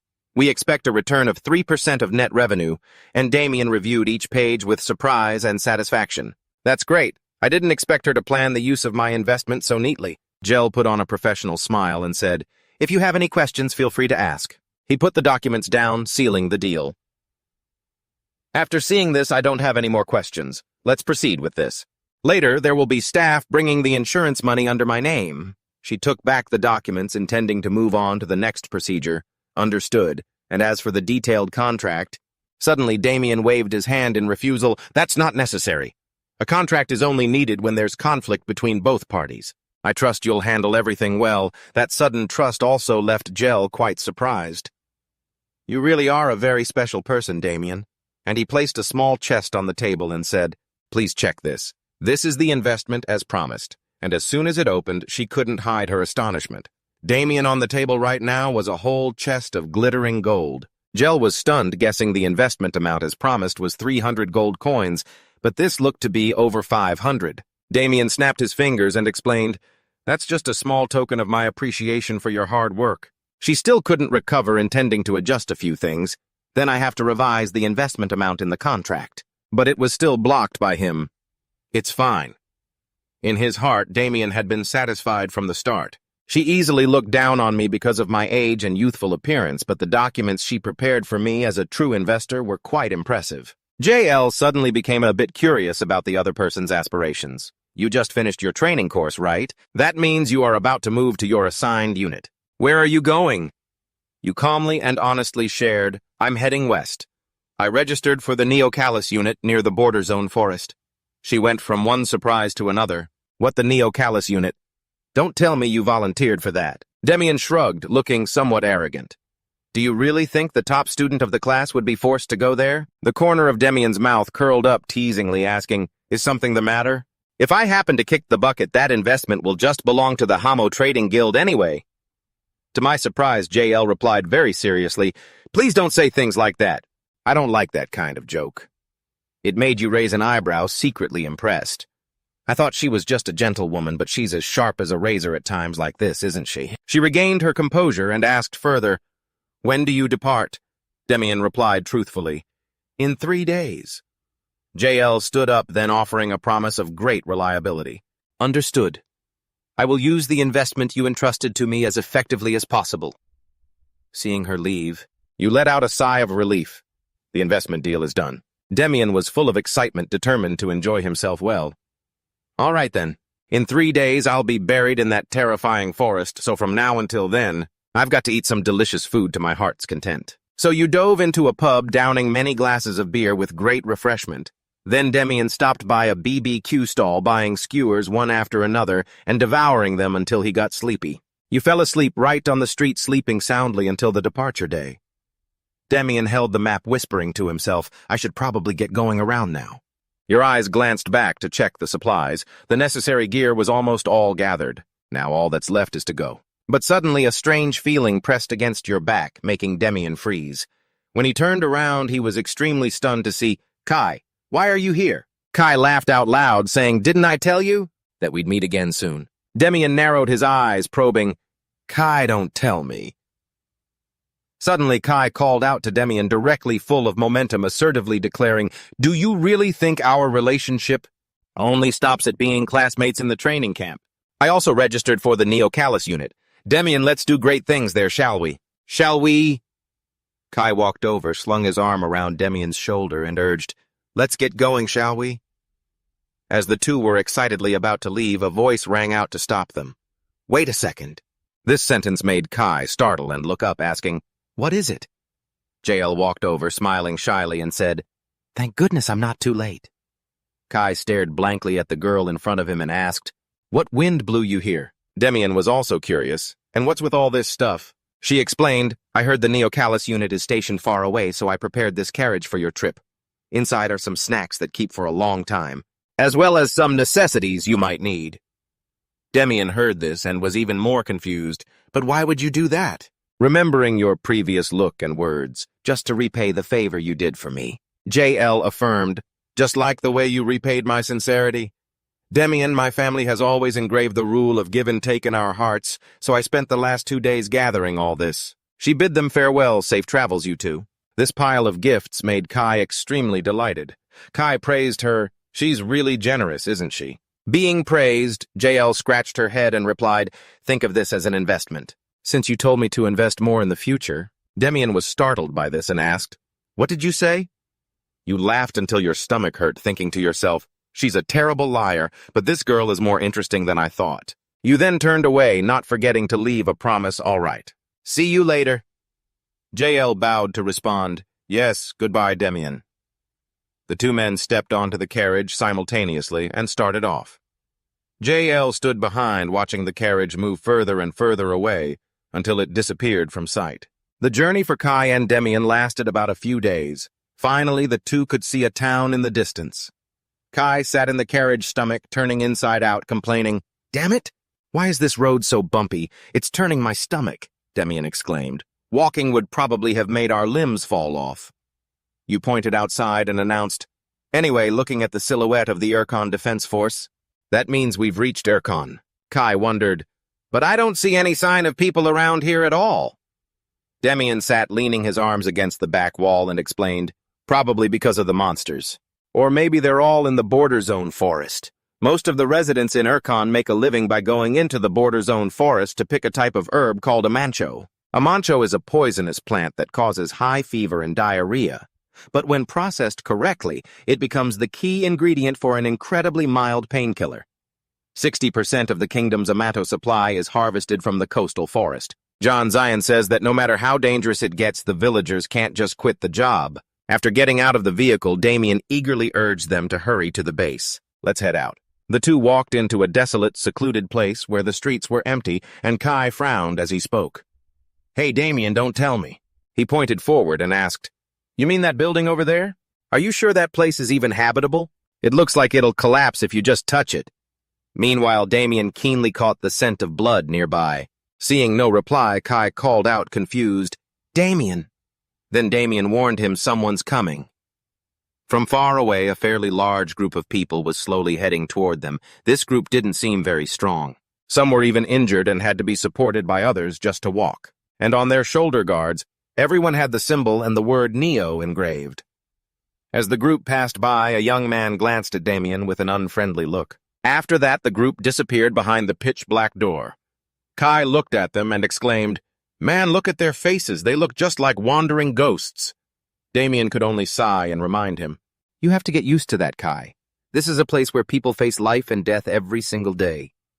He secretly wondered why he suddenly remembered that matter now. Remembering the past, Demian once stood before a platoon of soldiers and asked, "According to you all, what is the most important duty of a soldier?" They excitedly answered according to their own perspectives. "Following orders, absolutely, sir. Isn't it destroying the enemy in the most efficient way, sir? Even if I die, I'll make sure to take 20 bastards down with me." Demian frowned slightly, showing his disapproval of those views. Then he knocked one soldier on the head hard, causing the guy a lot of pain. When he asked, "Why just flick my head?" Demian replied, "Because your answer was the worst one. Listen carefully. The correct answer is do not die." He asserted, "You are forbidden from dying. Never cheapen your own life. You must survive and return at all costs. We are forced to get stronger so we don't lose our lives. Is that clear?" Back to the present. Demian sighed, thinking to himself, "The looks on their faces when I said that back then. I still remember it vividly, even though they all eventually died anyway. He announced to his companion, "Let's go inside too." Kai asked, confused, "Right now?" Damien turned and asked, "Did you forget why we came here?" "We came here to get stronger. Standing around here is just a waste of time," Kai replied anxiously. "Hey, Damien, you saw the look on their faces earlier, right? The atmosphere inside must be suffocating. Maybe we should wait a bit." But no matter what was said, Damien didn't stop his footsteps toward that dark door. Leaving Kai helpless, he fearfully chased after him and shouted, "Damien, wait!" "At the Neo-Callus unit." Callus angrily threw his sword into a crate. Then he cursed, "Damn it, those bastards from the defense force are absolute scum." They clearly said there were only a few snails, but there were over 30 of them, and they even dragged an old snail mage along. Lucia reported anxiously, "Sergeant Callus's arm is hanging by a thread. It's about to be severed. If he isn't treated immediately, he'll be forced to get a medical discharge." For members of the Neo-Callus unit who were dumped here as a severe disciplinary punishment, there was no such thing as a medical discharge option. It was either rot in prison for the rest of your life or struggle to survive in this living hell, or be worked to the bone at Neo-Callus and then discarded like a rag. Victor felt so bitter and choked up that he shouted, "Damn it, medical discharge my ass!" With an injury like that, if he gets kicked out, is he supposed to eat dirt to survive? Standing at the captain of Neo-Callus's side, John looked calmer and spoke up to offer a solution. "First, let's call a doctor. Let's try to invite a priest from the temple and see." Fabienne asked back, "Captain, do you know how much those religious zealots charge? Our salaries aren't even enough to cover it." John pulled out his own coin purse and replied, "That's 20 gold coins. Let's pool our money together." Seeing this, Victor shouted angrily, "Captain, isn't this the money you saved up for your mother's surgery?" He smiled weakly and replied, "Her condition has improved. The doctor said it's not urgent enough for surgery yet." The other soldiers heard this and looked at each other. Through their eyes, everyone understood how much their captain had sacrificed for their unit. Everyone then joined in and contributed. "Damn it, count my share in too." "Me too." Diano shyly brought his part and whispered, "I'd like to contribute too." Victor shouted angrily, "Hey, since when does the rookie who just joined think he can contribute money, huh? Take this money and buy yourself a new pair of boots to replace those ragged ones, kid." His voice trembled, almost pleading. "Please let me chip in too. Sergeant Charlie was hurt this badly all because he was trying to save me." Tajan heard this and choked up, cursing under his breath. "Damn, what a good kid." He then ordered one of the soldiers, "This is going to take some time, so go ahead and call the priest from the temple first." He quickly ran outside to carry out the order. "Yes, sir." Tajan turned to someone else. "Diano, how old are you this year again?" He replied, "I'm 18, sir." Tajan placed a hand on his comrade's shoulder then. He praised him. "Time flies, doesn't it? Our youngest has already been in the service for a year now. Now we just need Charlie to hold on." Behind him, someone suddenly called out, "Captain Jeremy reporting the new recruits we were told about have arrived." Hearing this, they all cast skeptical looks toward Tajan, who replied, "New recruits, huh? Things have been so intense I completely forgot." He shouted, "Diano!" He responded, "Here, sir." Tajan put an arm around his youngest recruit and announced, "Let's go. It's time to go pick up your juniors." In the office, Tajan looked at the two newcomers and asked, "Are you two from this batch of recruits?" They answered in unison, "Yes, sir." He silently evaluated each one. "That kid looks capable. His muscle and strength seem pretty good." But when he looked at Demian, Tajan hesitated. "Though," he asked, "are you really only 13 years old?" He nodded and replied, "That's right, sir." Tajan thought to himself, "He's even 5 years younger than Diano, our youngest. Why would a kid like this volunteer to enlist?" He helplessly put the papers down and muttered, "Good grief. No idea what these kids are thinking nowadays." Kai pointed at Demian and stated, "But he was the top graduate of the training course." Tajan was stunned and asked, "Top graduate?" He reminded them softly, "So what? The training camp and this place are two completely different worlds." Demian replied, "I know that." His expression, as if it were no big deal, startled the captain, who asked, "You know that, and you still showed your face here?" He then shouted, "Diano!" He responded, "Here, sir." Tajan pointed at the two recruits and ordered, "You two take them to get settled and have them clean the place up." Diano replied, "Understood, sir." He glanced at the two of them and announced, "Follow me." Demian and Kai followed Diano down the unit's hallway as he explained everything. Here at Neocalix, there's no such thing as rank. Forget about titles like platoon leader or company commander. The guy from before is the unit commander, and the one next to him is the deputy. Under them, seniority is based on whoever arrived first. The order is extremely strict. Stepping into the dormitory, Diano announced, "Pick whichever bed you like. Anyway, you won't be lying in them for long." Kai asked curiously, "What do you mean by that?" Diano replied, "I've been here for a whole year and I'm still the newest guy." "Do you understand what that means?" Kai replied, "How would I know?" No sooner had he finished speaking than he kicked Kai hard in the leg. Kai groaned in pain, doubling over and clutching his leg. Diano looked at the two recruits with a gaze full of hatred, mixed with pain as he said, "It means," his voice strained, "that everyone who came after me is already dead and buried."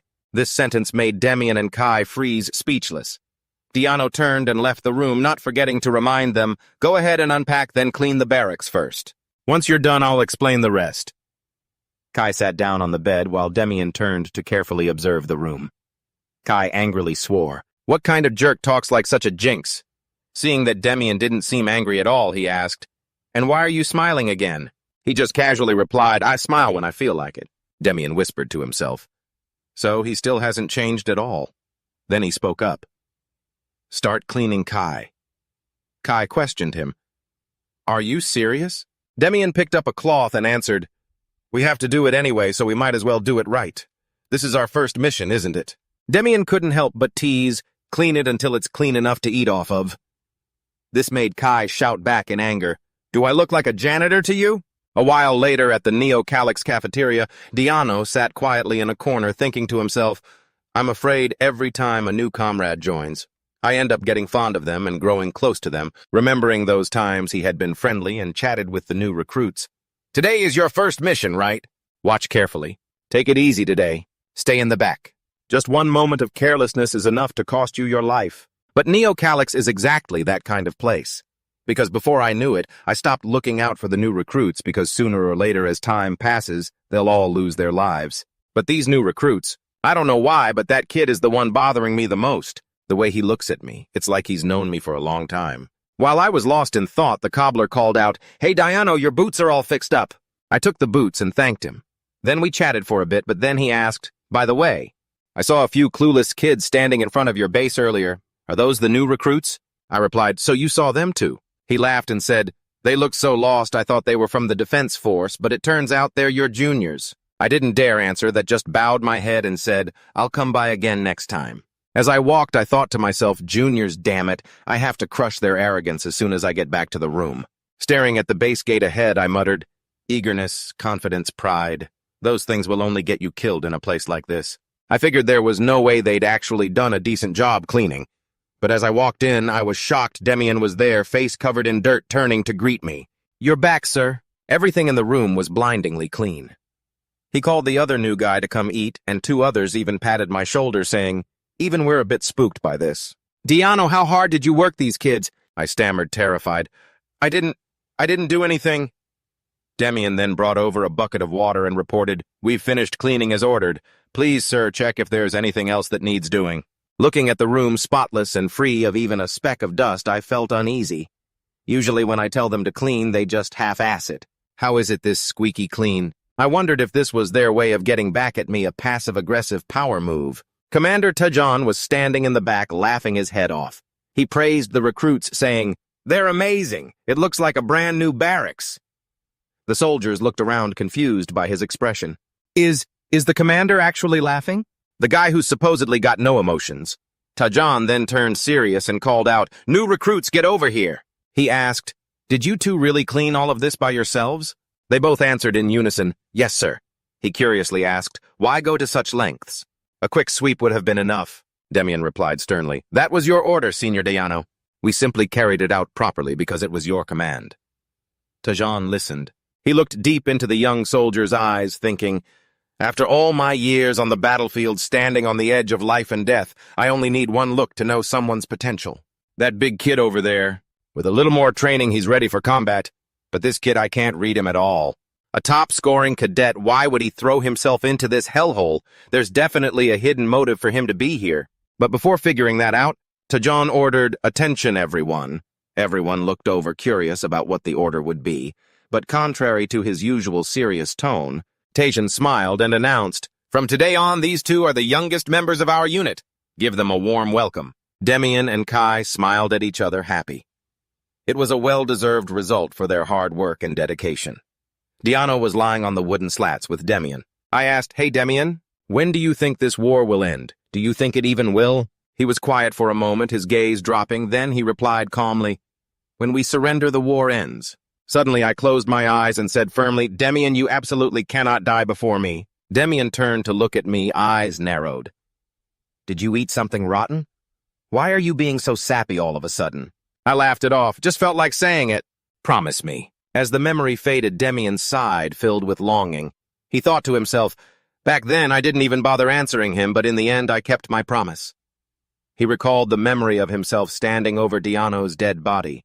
Demian's eyes were bloodshot with rage as he charged onto the battlefield alone, slaughtering dozens of enemy soldiers, wondering why on earth he was the one who lived longer than that guy. A look of sorrow crossed Demian's face as he remembered that moment.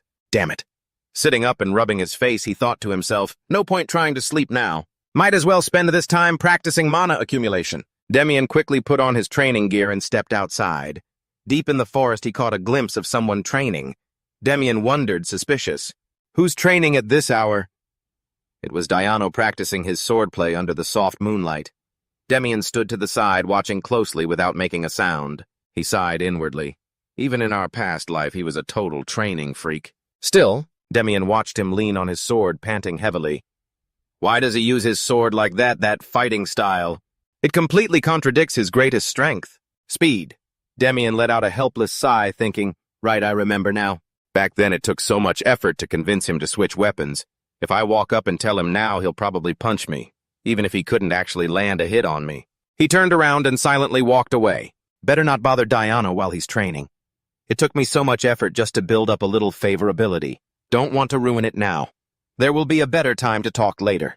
The scene shifts to the next morning.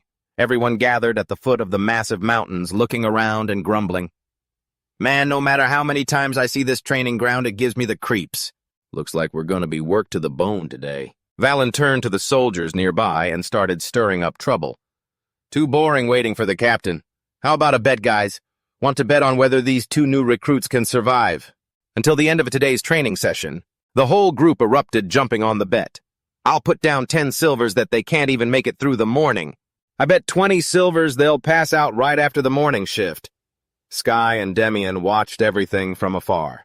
Sky grumbled, annoyed. What are they doing? Are they really using us as gambling bait? That's taking it too far. Watching them laugh and bet, he thought to himself, I guess this is just how they are. No one was even trying to stop them. The atmosphere in this unit is just... Demian suddenly turned and marched over. Sky followed, suspicious. Demian, where are you going? Suddenly, he stepped right up to the group, making the bets. He spoke up, catching everyone off guard. Mind if I join in? Looks like fun. The men were startled. Valen laughed loudly. Whoa, you scared me. The others chimed in, mocking. Look at that, the main character is practically begging for it. Hey, rookie, you even have any money on you? Demian kept a perfectly calm face and replied as if it were the most natural thing in the world. I do. But I want to change the betting conditions a bit. His face showed pure confidence as he pulled out one shining gold coin. I bet that in today's training, I will outperform everyone here, including my friend in the second squad. I'm taking first place. He dropped the gold coin. The smiles on their faces darkened as they stared at Demian. He confidently put his hands on his hips. Do you guys want to add any other conditions? Their mouths curled into sly, nasty grins. They started hooting and jeering. This new kid's got some guts, huh? One of them pointed at the coin. Fine. If you win, you can take all this cash. Valen was fired up, clenching his fist. And if you lose, you have to do everyone's laundry for a whole month. One of the guys mocked him. If you're not confident, just back out now, kid. Demian remained unfazed and continued. Since we're playing big with a gold coin and a laundry bet, mind if I add one more condition of my own? Valen found it interesting. Another condition. What is it? Let's hear it. Demian's expression turned serious and he said quietly, If I win, I get full rights to rest. During all periodic training sessions for 1 month. The men were stunned, unable to believe their ears. What skip training? That makes 0 sense. Suddenly, Captain Tazan appeared out of nowhere. Fine, I'll allow it. The others turned around, startled. Captain! He looked toward Diano, who was standing to the side, and called out, Diano! Diano replied, suspicious. Yes, sir. The captain gave a cheerful smile and gestured to the group. Why don't you join this bet, too? Diano stepped forward, questioning. Me, sir? Tazan interrupted him, provoking him. What's the matter? Scared of losing to a rookie? Diano shook his head, his face hardening. There's no way that'll happen. I just don't want to waste my money on a bet where the result is already decided. Tazan looked satisfied and tossed over a silver coin, acting generous. I'll cover the bet for you, then. He walked up to Demian, standing twice as tall as the boy he spoke. John heard this, and feeling satisfied, tossed over 1 silver coin with a generous air, saying, Fine, I'll cover the bet for you. As he stepped in front of Demian, his towering frame making him look twice the size of the boy. Listen up, rookie. If you manage to finish this training better than the veterans, I'll grant you all the free time you want during drills. John then turned toward the group of troublemakers, his expression warning.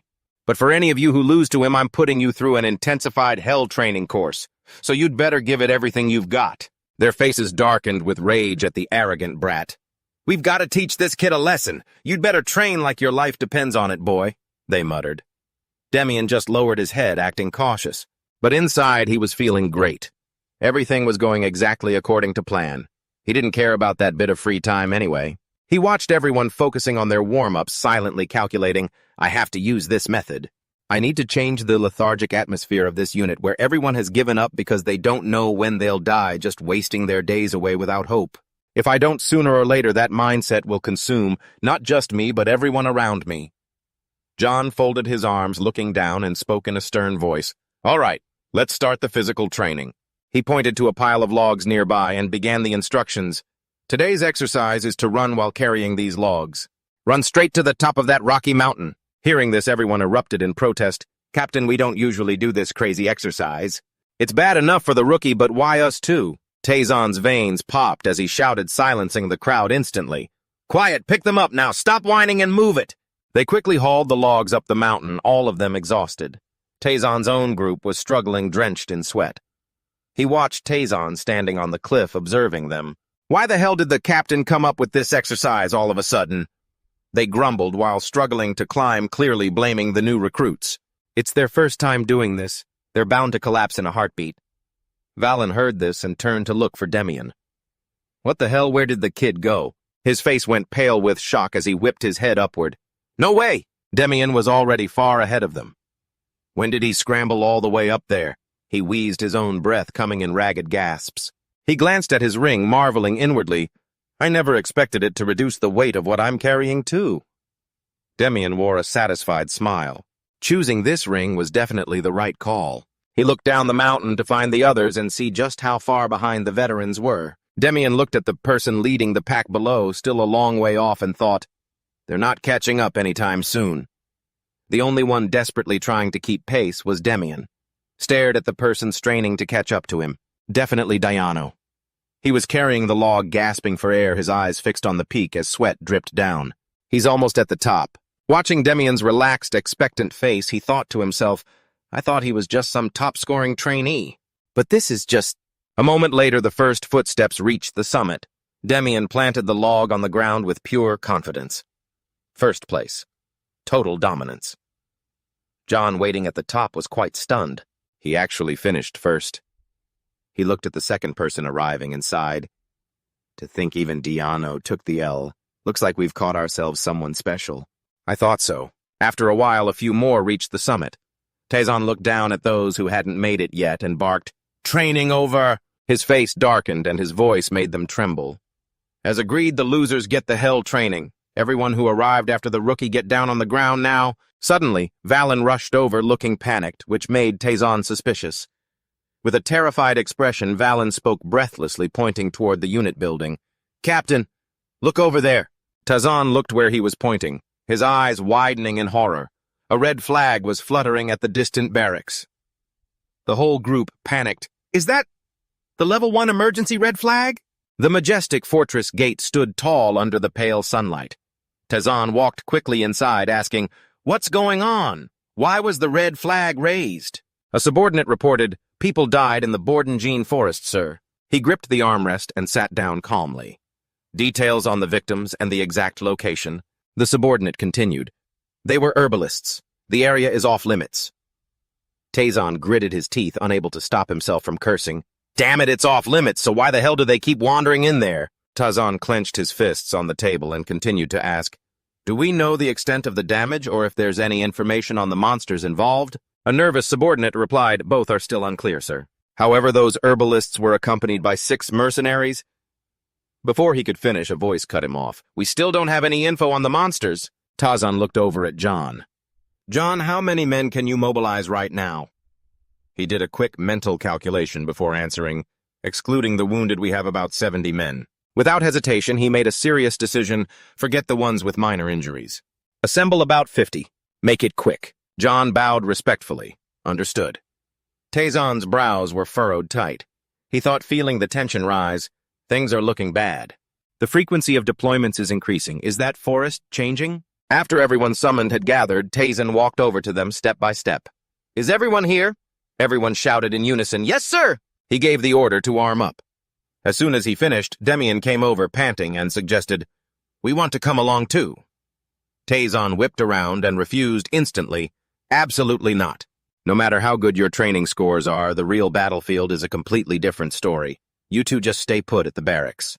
With a face full of seriousness and determination, Demian held his ground. "We'll just come along to carry supplies and stay in the rear, sir. You already saw our strength and endurance during the fitness test earlier." Kai, standing next to him, chimed in, "We'll definitely do a good job."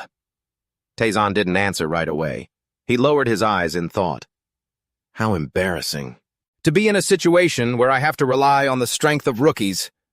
After a moment, Tazan turned around and muttered, "Fine, but you are not allowed to participate in the battle. Just carry the spare gear and wait in the back, move out, and hand over the spare equipment to these kids." An shouted, "Understood, sir!" Having received permission, Demian looked at Kai next to him. "The Forest of the Fallen. Xian. If I remember correctly, this is exactly where—" Demian's expression went blank as he blurted out, "The Forest of the Fallen Xian. There's a demon there." He planted his staff into the ground and wiped the sweat from his face, looking somewhat incredulous. "A demon? What kind of nonsense are you spouting?" Kai started getting flustered. "That thing isn't an ordinary monster. If I hadn't seen it with my own eyes, I wouldn't believe it either. It was an ogre possessed by a demon, and it crushed everything. Even a steel wolf, which would normally take 5 ogres to stand a chance against, was destroyed. That's the very reason we were forced to abandon that land. If it weren't for that monster, the Neo-Callus unit wouldn't have been disbanded." Demian frowned and rubbed his head. "Damn it all, this information is a jumbled mess. I can't piece any of it together. At this point, even if I have to play errand boy, I have to go there and check it out myself." After a while, Tazan called out from the front, "Is everyone done packing?" Everyone responded in unison, "Yes, sir." He began to give instructions. "I'll say it again, once you enter the battlefield, you must calculate every possible scenario. If you see something dangerous, it's best to stay away. Your top priority is to make it back alive. Understood?" Everyone shouted, "Yes, Captain." Once the preparations were settled, Tazan made the decision. "Let's move out." Following the group, he thought to himself, "Finally, the first real battle is here." After traveling for a while, they all entered the forest. As he walked, he assigned tasks. "We'll scout the surrounding area first. Split up into groups of 3, but absolutely do not let anyone leave your sight." Tazan glanced at Demian and Kai, warning, "You two stick with me. Don't you dare fall behind." He replied, "Understood." Kai also nodded, "I know, sir." And in that moment, Demian's eyes scanned the area, assessing the situation. "So this is where the Forbidden Zone starts, huh? There's nothing particularly strange about this forest. Why on earth would this place—" His eyebrows furrowed tightly as if he had discovered something. "It reeks of the same bloodlust as the battlefield, doesn't it? Thanks to 5 years of living on the thin line between life and death in combat from the very moment he stepped in here, every sense in his body was screaming a warning." Demian gripped his weapon tighter and told himself, "This place is extremely dangerous." Just as he broke free from his train of thought, a sound suddenly echoed. It caught everyone's attention. Tazan quickly glanced toward the source of the noise. Did you find something? Viet shouted, "Captain, over here!" When they ran to the spot, the scene before them was stained a horrific red. Tazon stood to the side, cautious, and gave his opinion. The scout team already checked this area, didn't they? Why is their gear left behind like this? Tazon sat down to observe closely. This proves just how terrified they must have been at that moment. He continued looking toward a corner. What kind of monster could cause a scene this horrifying? He rested his sword on his shoulder and speculated, "Captain, do you think it might be a bear-type monster?" Tazon immediately countered, "There isn't a single mutant bear in this forest capable of doing this." John Tense continued, "Then could it be—" Before he could finish, a voice interrupted. "I don't think so, sir." John looked toward Demian, confused. Upon observing the thing under his feet, John suddenly exclaimed, "Isn't that the carcass of a red bear?" Demian confirmed, "Just as the vice-captain said, the culprit is likely a bear-like creature. Look at those claw marks. The size of its front paws must be absolutely massive." He pointed to a tree in the distance. Only then, "Can we explain the wounds on that carcass, sir?" Tazon stroked his chin, lost in thought, and analyzed. "That's accurate. Your reasoning is very sound." He asked with a hint of curiosity, "Where did you learn all this knowledge? Where did you learn that? You're serious?" "I shared that my dad used to be a hunter. Even though I'm not an expert on the wilderness, I've picked up a few things." Tajan nodded. "I see. That's some useful knowledge to have." Kai, who had been listening from behind, looked a bit confused. "Demian, didn't you say your dad was a soldier before—" Before he could finish his questioning, Demian shot him a freezing glare of warning. That made Kai shut his mouth. Time passed, and Tajan made a decision. "That's it for today. Retreat, pack up the bodies carefully. We have to bring them back to their families." Watching his men work together to clear the area, Demian agreed. Honestly, if they kept pushing deeper now, it would be no different from throwing their lives away. "We've only just found a few clues anyway." The whereabouts of their opponent were still a mystery. He gave a faint smile and let out a sigh of relief. Even though he seemed cold on the outside, Tajan was an excellent commander. No wonder the people back then respected such an amazing person. Tajan was still standing to the side, seriously urging the men on, "Retreat now. Hurry it up." Just then, Demian suddenly realized something was wrong. He yelled at the men, "Everyone move, get out of the way!" No sooner had he finished speaking than a massive rock from who knows where came crashing straight down. A deafening sound shook the earth. Many subordinates couldn't dodge in time and were crushed underneath. The area descended into chaos. My legs went weak and I saw others turning pale. Where did that giant rock even come from? Demian quickly turned back and called for Kai. Kai stepped on the gas, sprinting over to use his strength to lift the rock off their teammates. Demian quickly rushed over to help. Gritting his teeth, he pushed against the rock. After a struggle, it was finally lifted. Seeing the opportunity, Tajan moved in to pull the trapped men out one by one. "Hurry! Everyone give them a hand! Save our comrades!" The men who had been crushed were trembling as they were pulled out by the others. Tajan crouched down and took a quick look. "Damn it! It's bad." Demian, standing nearby, rummaged through his pack. "Chew on this." He pulled out a piece of grass and instructed seriously, "You have to chew it for a long time to swallow the juice. That should dull the pain a bit." Tajan was startled and reached out to stop Demian. "That's sleeping grass. It might reduce pain, but it's poisonous.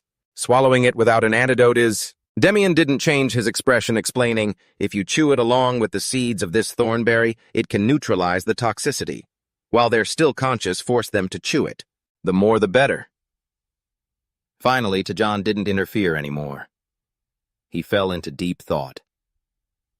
How does this kid know about these kinds of things? Once the teammates had been given the pain relief, Demian proposed, "Captain, we must retreat immediately. That rock definitely didn't fall on its own. The culprit is clearly lurking around here." Just as he finished speaking, the sight before them left Demian and Tajan stunned. "A monster." Looking at the giant bear in front of him, he couldn't help but blurt out, "This is insane! What the hell is that?" Someone couldn't help but exclaim in disbelief. "In all my life, I've never seen such a massive monster." Va, trembling nearby, was just as shocked. "How could a black bear turn into something like that?" Without wasting another second, Tajan roared, ordering the whole team to prepare for battle. Upon hearing the command, everyone present quickly pointed their swords forward. The monster bear also let out a massive roar. Then it lunged toward them, starting its attack. Under the destructive power of its razor-sharp claws, someone shouted a warning, "Get out of the way!" Tajan focused intently, urging the wounded to be moved to the back. Surround it from all four sides. Aim for its legs first. On this side. Hyo-san swung his axe, preparing to strike the beast's leg. His teammate yelled, "Hyo-san!" He reassured them, "Leave it to me," saying that Hyo-san took a swing, powerfully driving his sharp blade downward. A forceful strike landed straight on the bear's leg. However, looking closely, the blow hadn't affected it one bit. He thought to himself, that hit should have been able to split a bull's thigh, so how? Seeing Hyo-san stunned and unresponsive, Tajan ran over from behind and shouted, "Hyo-san, focus!" At that very moment, the beast raised one of its arms and decisively slammed it down. Under the immense force, both the axe and Hyo-san's body flew back a distance. He landed hard on the ground, gasping for breath while staring at the crazed beast in front of him. Next, it stepped closer and raised its sharp claws once again. The beast slammed them down hard onto the ground, shattering it into pieces. Witnessing it all from start to finish, Tajan couldn't help but grit his teeth and curse, "You damn monster!" He glanced at a corner, silently assessing the situation. 3 comrades have already gone down. Today I'm definitely taking this beast's life. Tajan regained his focus, stared straight at the beast, and commanded, "Attack now!" All the sharp swords were pointed straight at it. He roared again, "Damn it, keep stabbing until you pierce through it!" Seeing Demian and the others intent on moving forward, one man blocked their path to stop the recruits. "Stay back." Seizing the opportunity, Tajan signaled to the rear, "Now." He swung his sword with all his might from a distance. "Captain!" A powerful slash landed, severing the beast's leg in the blink of an eye. It howled in pain, opening its mouth and roaring wildly. After losing a leg, it couldn't stand firm and collapsed right in front of Tajan. He raised the tip of his sword to its brow, his eyebrows knit tightly, and declared, "It's over." The wild beast couldn't sense the mana aura, but Demian felt someone nearby. Taishan swung his sword, leaped into midair, and finished it off with a single strike that cut across the beast's body. After everything was settled, he stepped on its carcass. He smirked with excitement. "See, brute force always wins." The guy next to him chimed in, "Serves you right, you pig." Tajan reached out toward the beast. He mentally assessed the creature, wondering where such a monstrosity had come from. As he pulled back its thick, coarse fur, he discovered something unusual. "These spots," Hyo-san asked nervously, "do you think it's contagious? People with infectious diseases usually break out in spots like this?" Demian, watching from the corner, had his eyes widened. It really was those spots. He walked step by step toward the beast's remains. How did it suddenly appear here? There's only one way a hideous creature like this could exist. Without wasting another second, Tajan decided to investigate the origin of this freak. He quickly issued orders, "Agent, take the boys and scout the surrounding area. B-Gen, peel this thing. We'll take it back to make armor." Demian cut in, "I'm afraid the hide on this one isn't usable." Tajan was puzzled and blurted out, "What, why not?" He paused, staring intensely at Demian, observing his expression, and came to a realization. So this kid knows something. He changed his mind. "Forget the hide. The whole team is pulling out. Also, you the rookie, come with me." Once back at headquarters, Tajan beckoned Demian into a private room. "Sit." Demian nodded. With a serious face, Tajan looked straight at him and asked, "Do you know anything about that spotted monster we saw in the forest?" Demian was silent for a moment before deciding to speak his mind. "In my opinion, there's a high chance it's been infected by dark mana." Tajan blurted out in surprise, "Dark mana, that evil energy the dark mages use." Demian confirmed, "Yes, sir." Tajan tensed up and speculated, "Does that mean there's a dark mage hiding in the forest? You surely know that dark magic is strictly forbidden, right?" Demian lowered his eyes and shook his head. "I can't say for sure just yet. It could be a dark mage or perhaps a cursed object accumulating dark mana." Dark mana. A power borrowed from worshipping and sacrificing to demons. Those consumed by it for too long face a tragic death. Demian frowned deep in thought. The Bojan Zion forest is supposed to have mana stones infected with dark mana, but wasn't it supposed to start manifesting much later? The existence of that mana stone. It wasn't supposed to be known to the world until a great catastrophe shook the empire in the next timeline. Demian discovered the monster possessed by demons in the Bojan Zion forest. The Imperial Army formed a subjugation team to enter the forest and eliminate it. A possibility suddenly struck him. Demian gasped, his pupils widening. What if everything is just beginning right now? The longer dark mana stays, the more it assimilates and mutates other monsters, making them stronger. So if we act before the mana's power spreads? I might be able to destroy it. Tajan sighed frustratedly. How are you so knowledgeable about this stuff? Demian shared honestly, my father told me about it. He encountered a similar case in the past. Tajan made a serious request, I want to hear the details. As he spoke, Tajan fell into deep thought, for their current situation was like a drowning man clutching at a straw. Demian didn't hesitate to agree. Yes, Captain, my father told me. On the other side, a moan suddenly rang out. Oh man, my whole body is aching. A man held his head, feeling gloomy. Yesterday's mission really wore me out. On the bed next to him, Demian picked up a pillow and prompted, Kai, wake up, you slacker. Kai grimaced. I know. Just then, Valen kicked the door open. Big news, guys. I heard the Bojan Zion forest has been locked down. Starting today, not just the herbalists, but us too. We're all banned from entering. So we don't have to go on missions for a while. We're just staying home to train. Kai squeezed his hands together in excitement. Hell yeah! That's like a gift from the heavens. Ajon nodded in agreement. Either way, a lot of us are injured, so it's a perfect time to rest and recover. Seeing Demian sigh, they asked, Demian, why the long face? Not happy about it, Demian replied sadly. Oh, it's nothing. It's great that we get a break, isn't it? After answering, Demian covered his face with his hands and thought to himself, considering the current state of our unit, this really is the golden time to heal. But why did it have to happen right now? Suddenly, a series of footsteps in the hallway caught Kai's attention. A guy peeked outside to gossip. Who are those guys? Why are the defense forces dragging their corpses here? Those lazy old folks are suddenly coming over here. People saw Demian sigh and immediately asked, What's with the long face, Demian? Aren't you happy? Demian replied gloomily. Oh, it's nothing. I mean, it's great to get some time off, right? After saying that, Demian covered his face with both hands, thinking to himself, considering the state of the unit right now, this really is the golden opportunity to recover from my injuries. But why, oh why did it have to be at a time like this? Suddenly, a series of footsteps in the hallway caught Kai's attention. One guy poked his head out to snoop, whispering, Who are those guys? Why are the Defense Force people dragging themselves over here? What are those lazy bums doing coming over here all of a sudden? I've no idea what they're up to. The guy from the royal family is just sitting there in the middle of the room, arms crossed, face like a stone. I look at John, feeling on edge, and ask, Gentlemen, what brings you all the way out here? He gets straight to the point, explaining that thanks to my timely report, the Magic Bureau has finally agreed to step in and help. They say they can actually sense the dark energy, the stench radiating from that monster's corpse. I purse my lips deep in thought. So everything that kid Demian said, it was all spot on. Could the John Zion forest really be connected to demonic energy? He shakes his head, adding that nothing is set in stone just yet. That's why they're sending a priest to coordinate a joint sweep with us. The proposal makes me uneasy. The situation is pretty novel, and I'm hesitant to send a soldier who actually understands demonic energy into the fray, so I quickly scramble for an excuse to refuse. The kid's just a rookie, I say. He barely even knows his way around the unit yet. Sending someone without any combat experience on a mission like this, it's just not right. Before I can finish, the Royal interrupts. But at the end of the day, isn't he the one who spotted the problem in the first place? Hearing that, I hesitate. I'm worried. Honestly, if I turn this down, I know he'll just find some other way to make life miserable for my unit later. Finally, I make up my mind. I glance over and call out, Hey, John. He answers immediately. Yes, sir, I'm right here.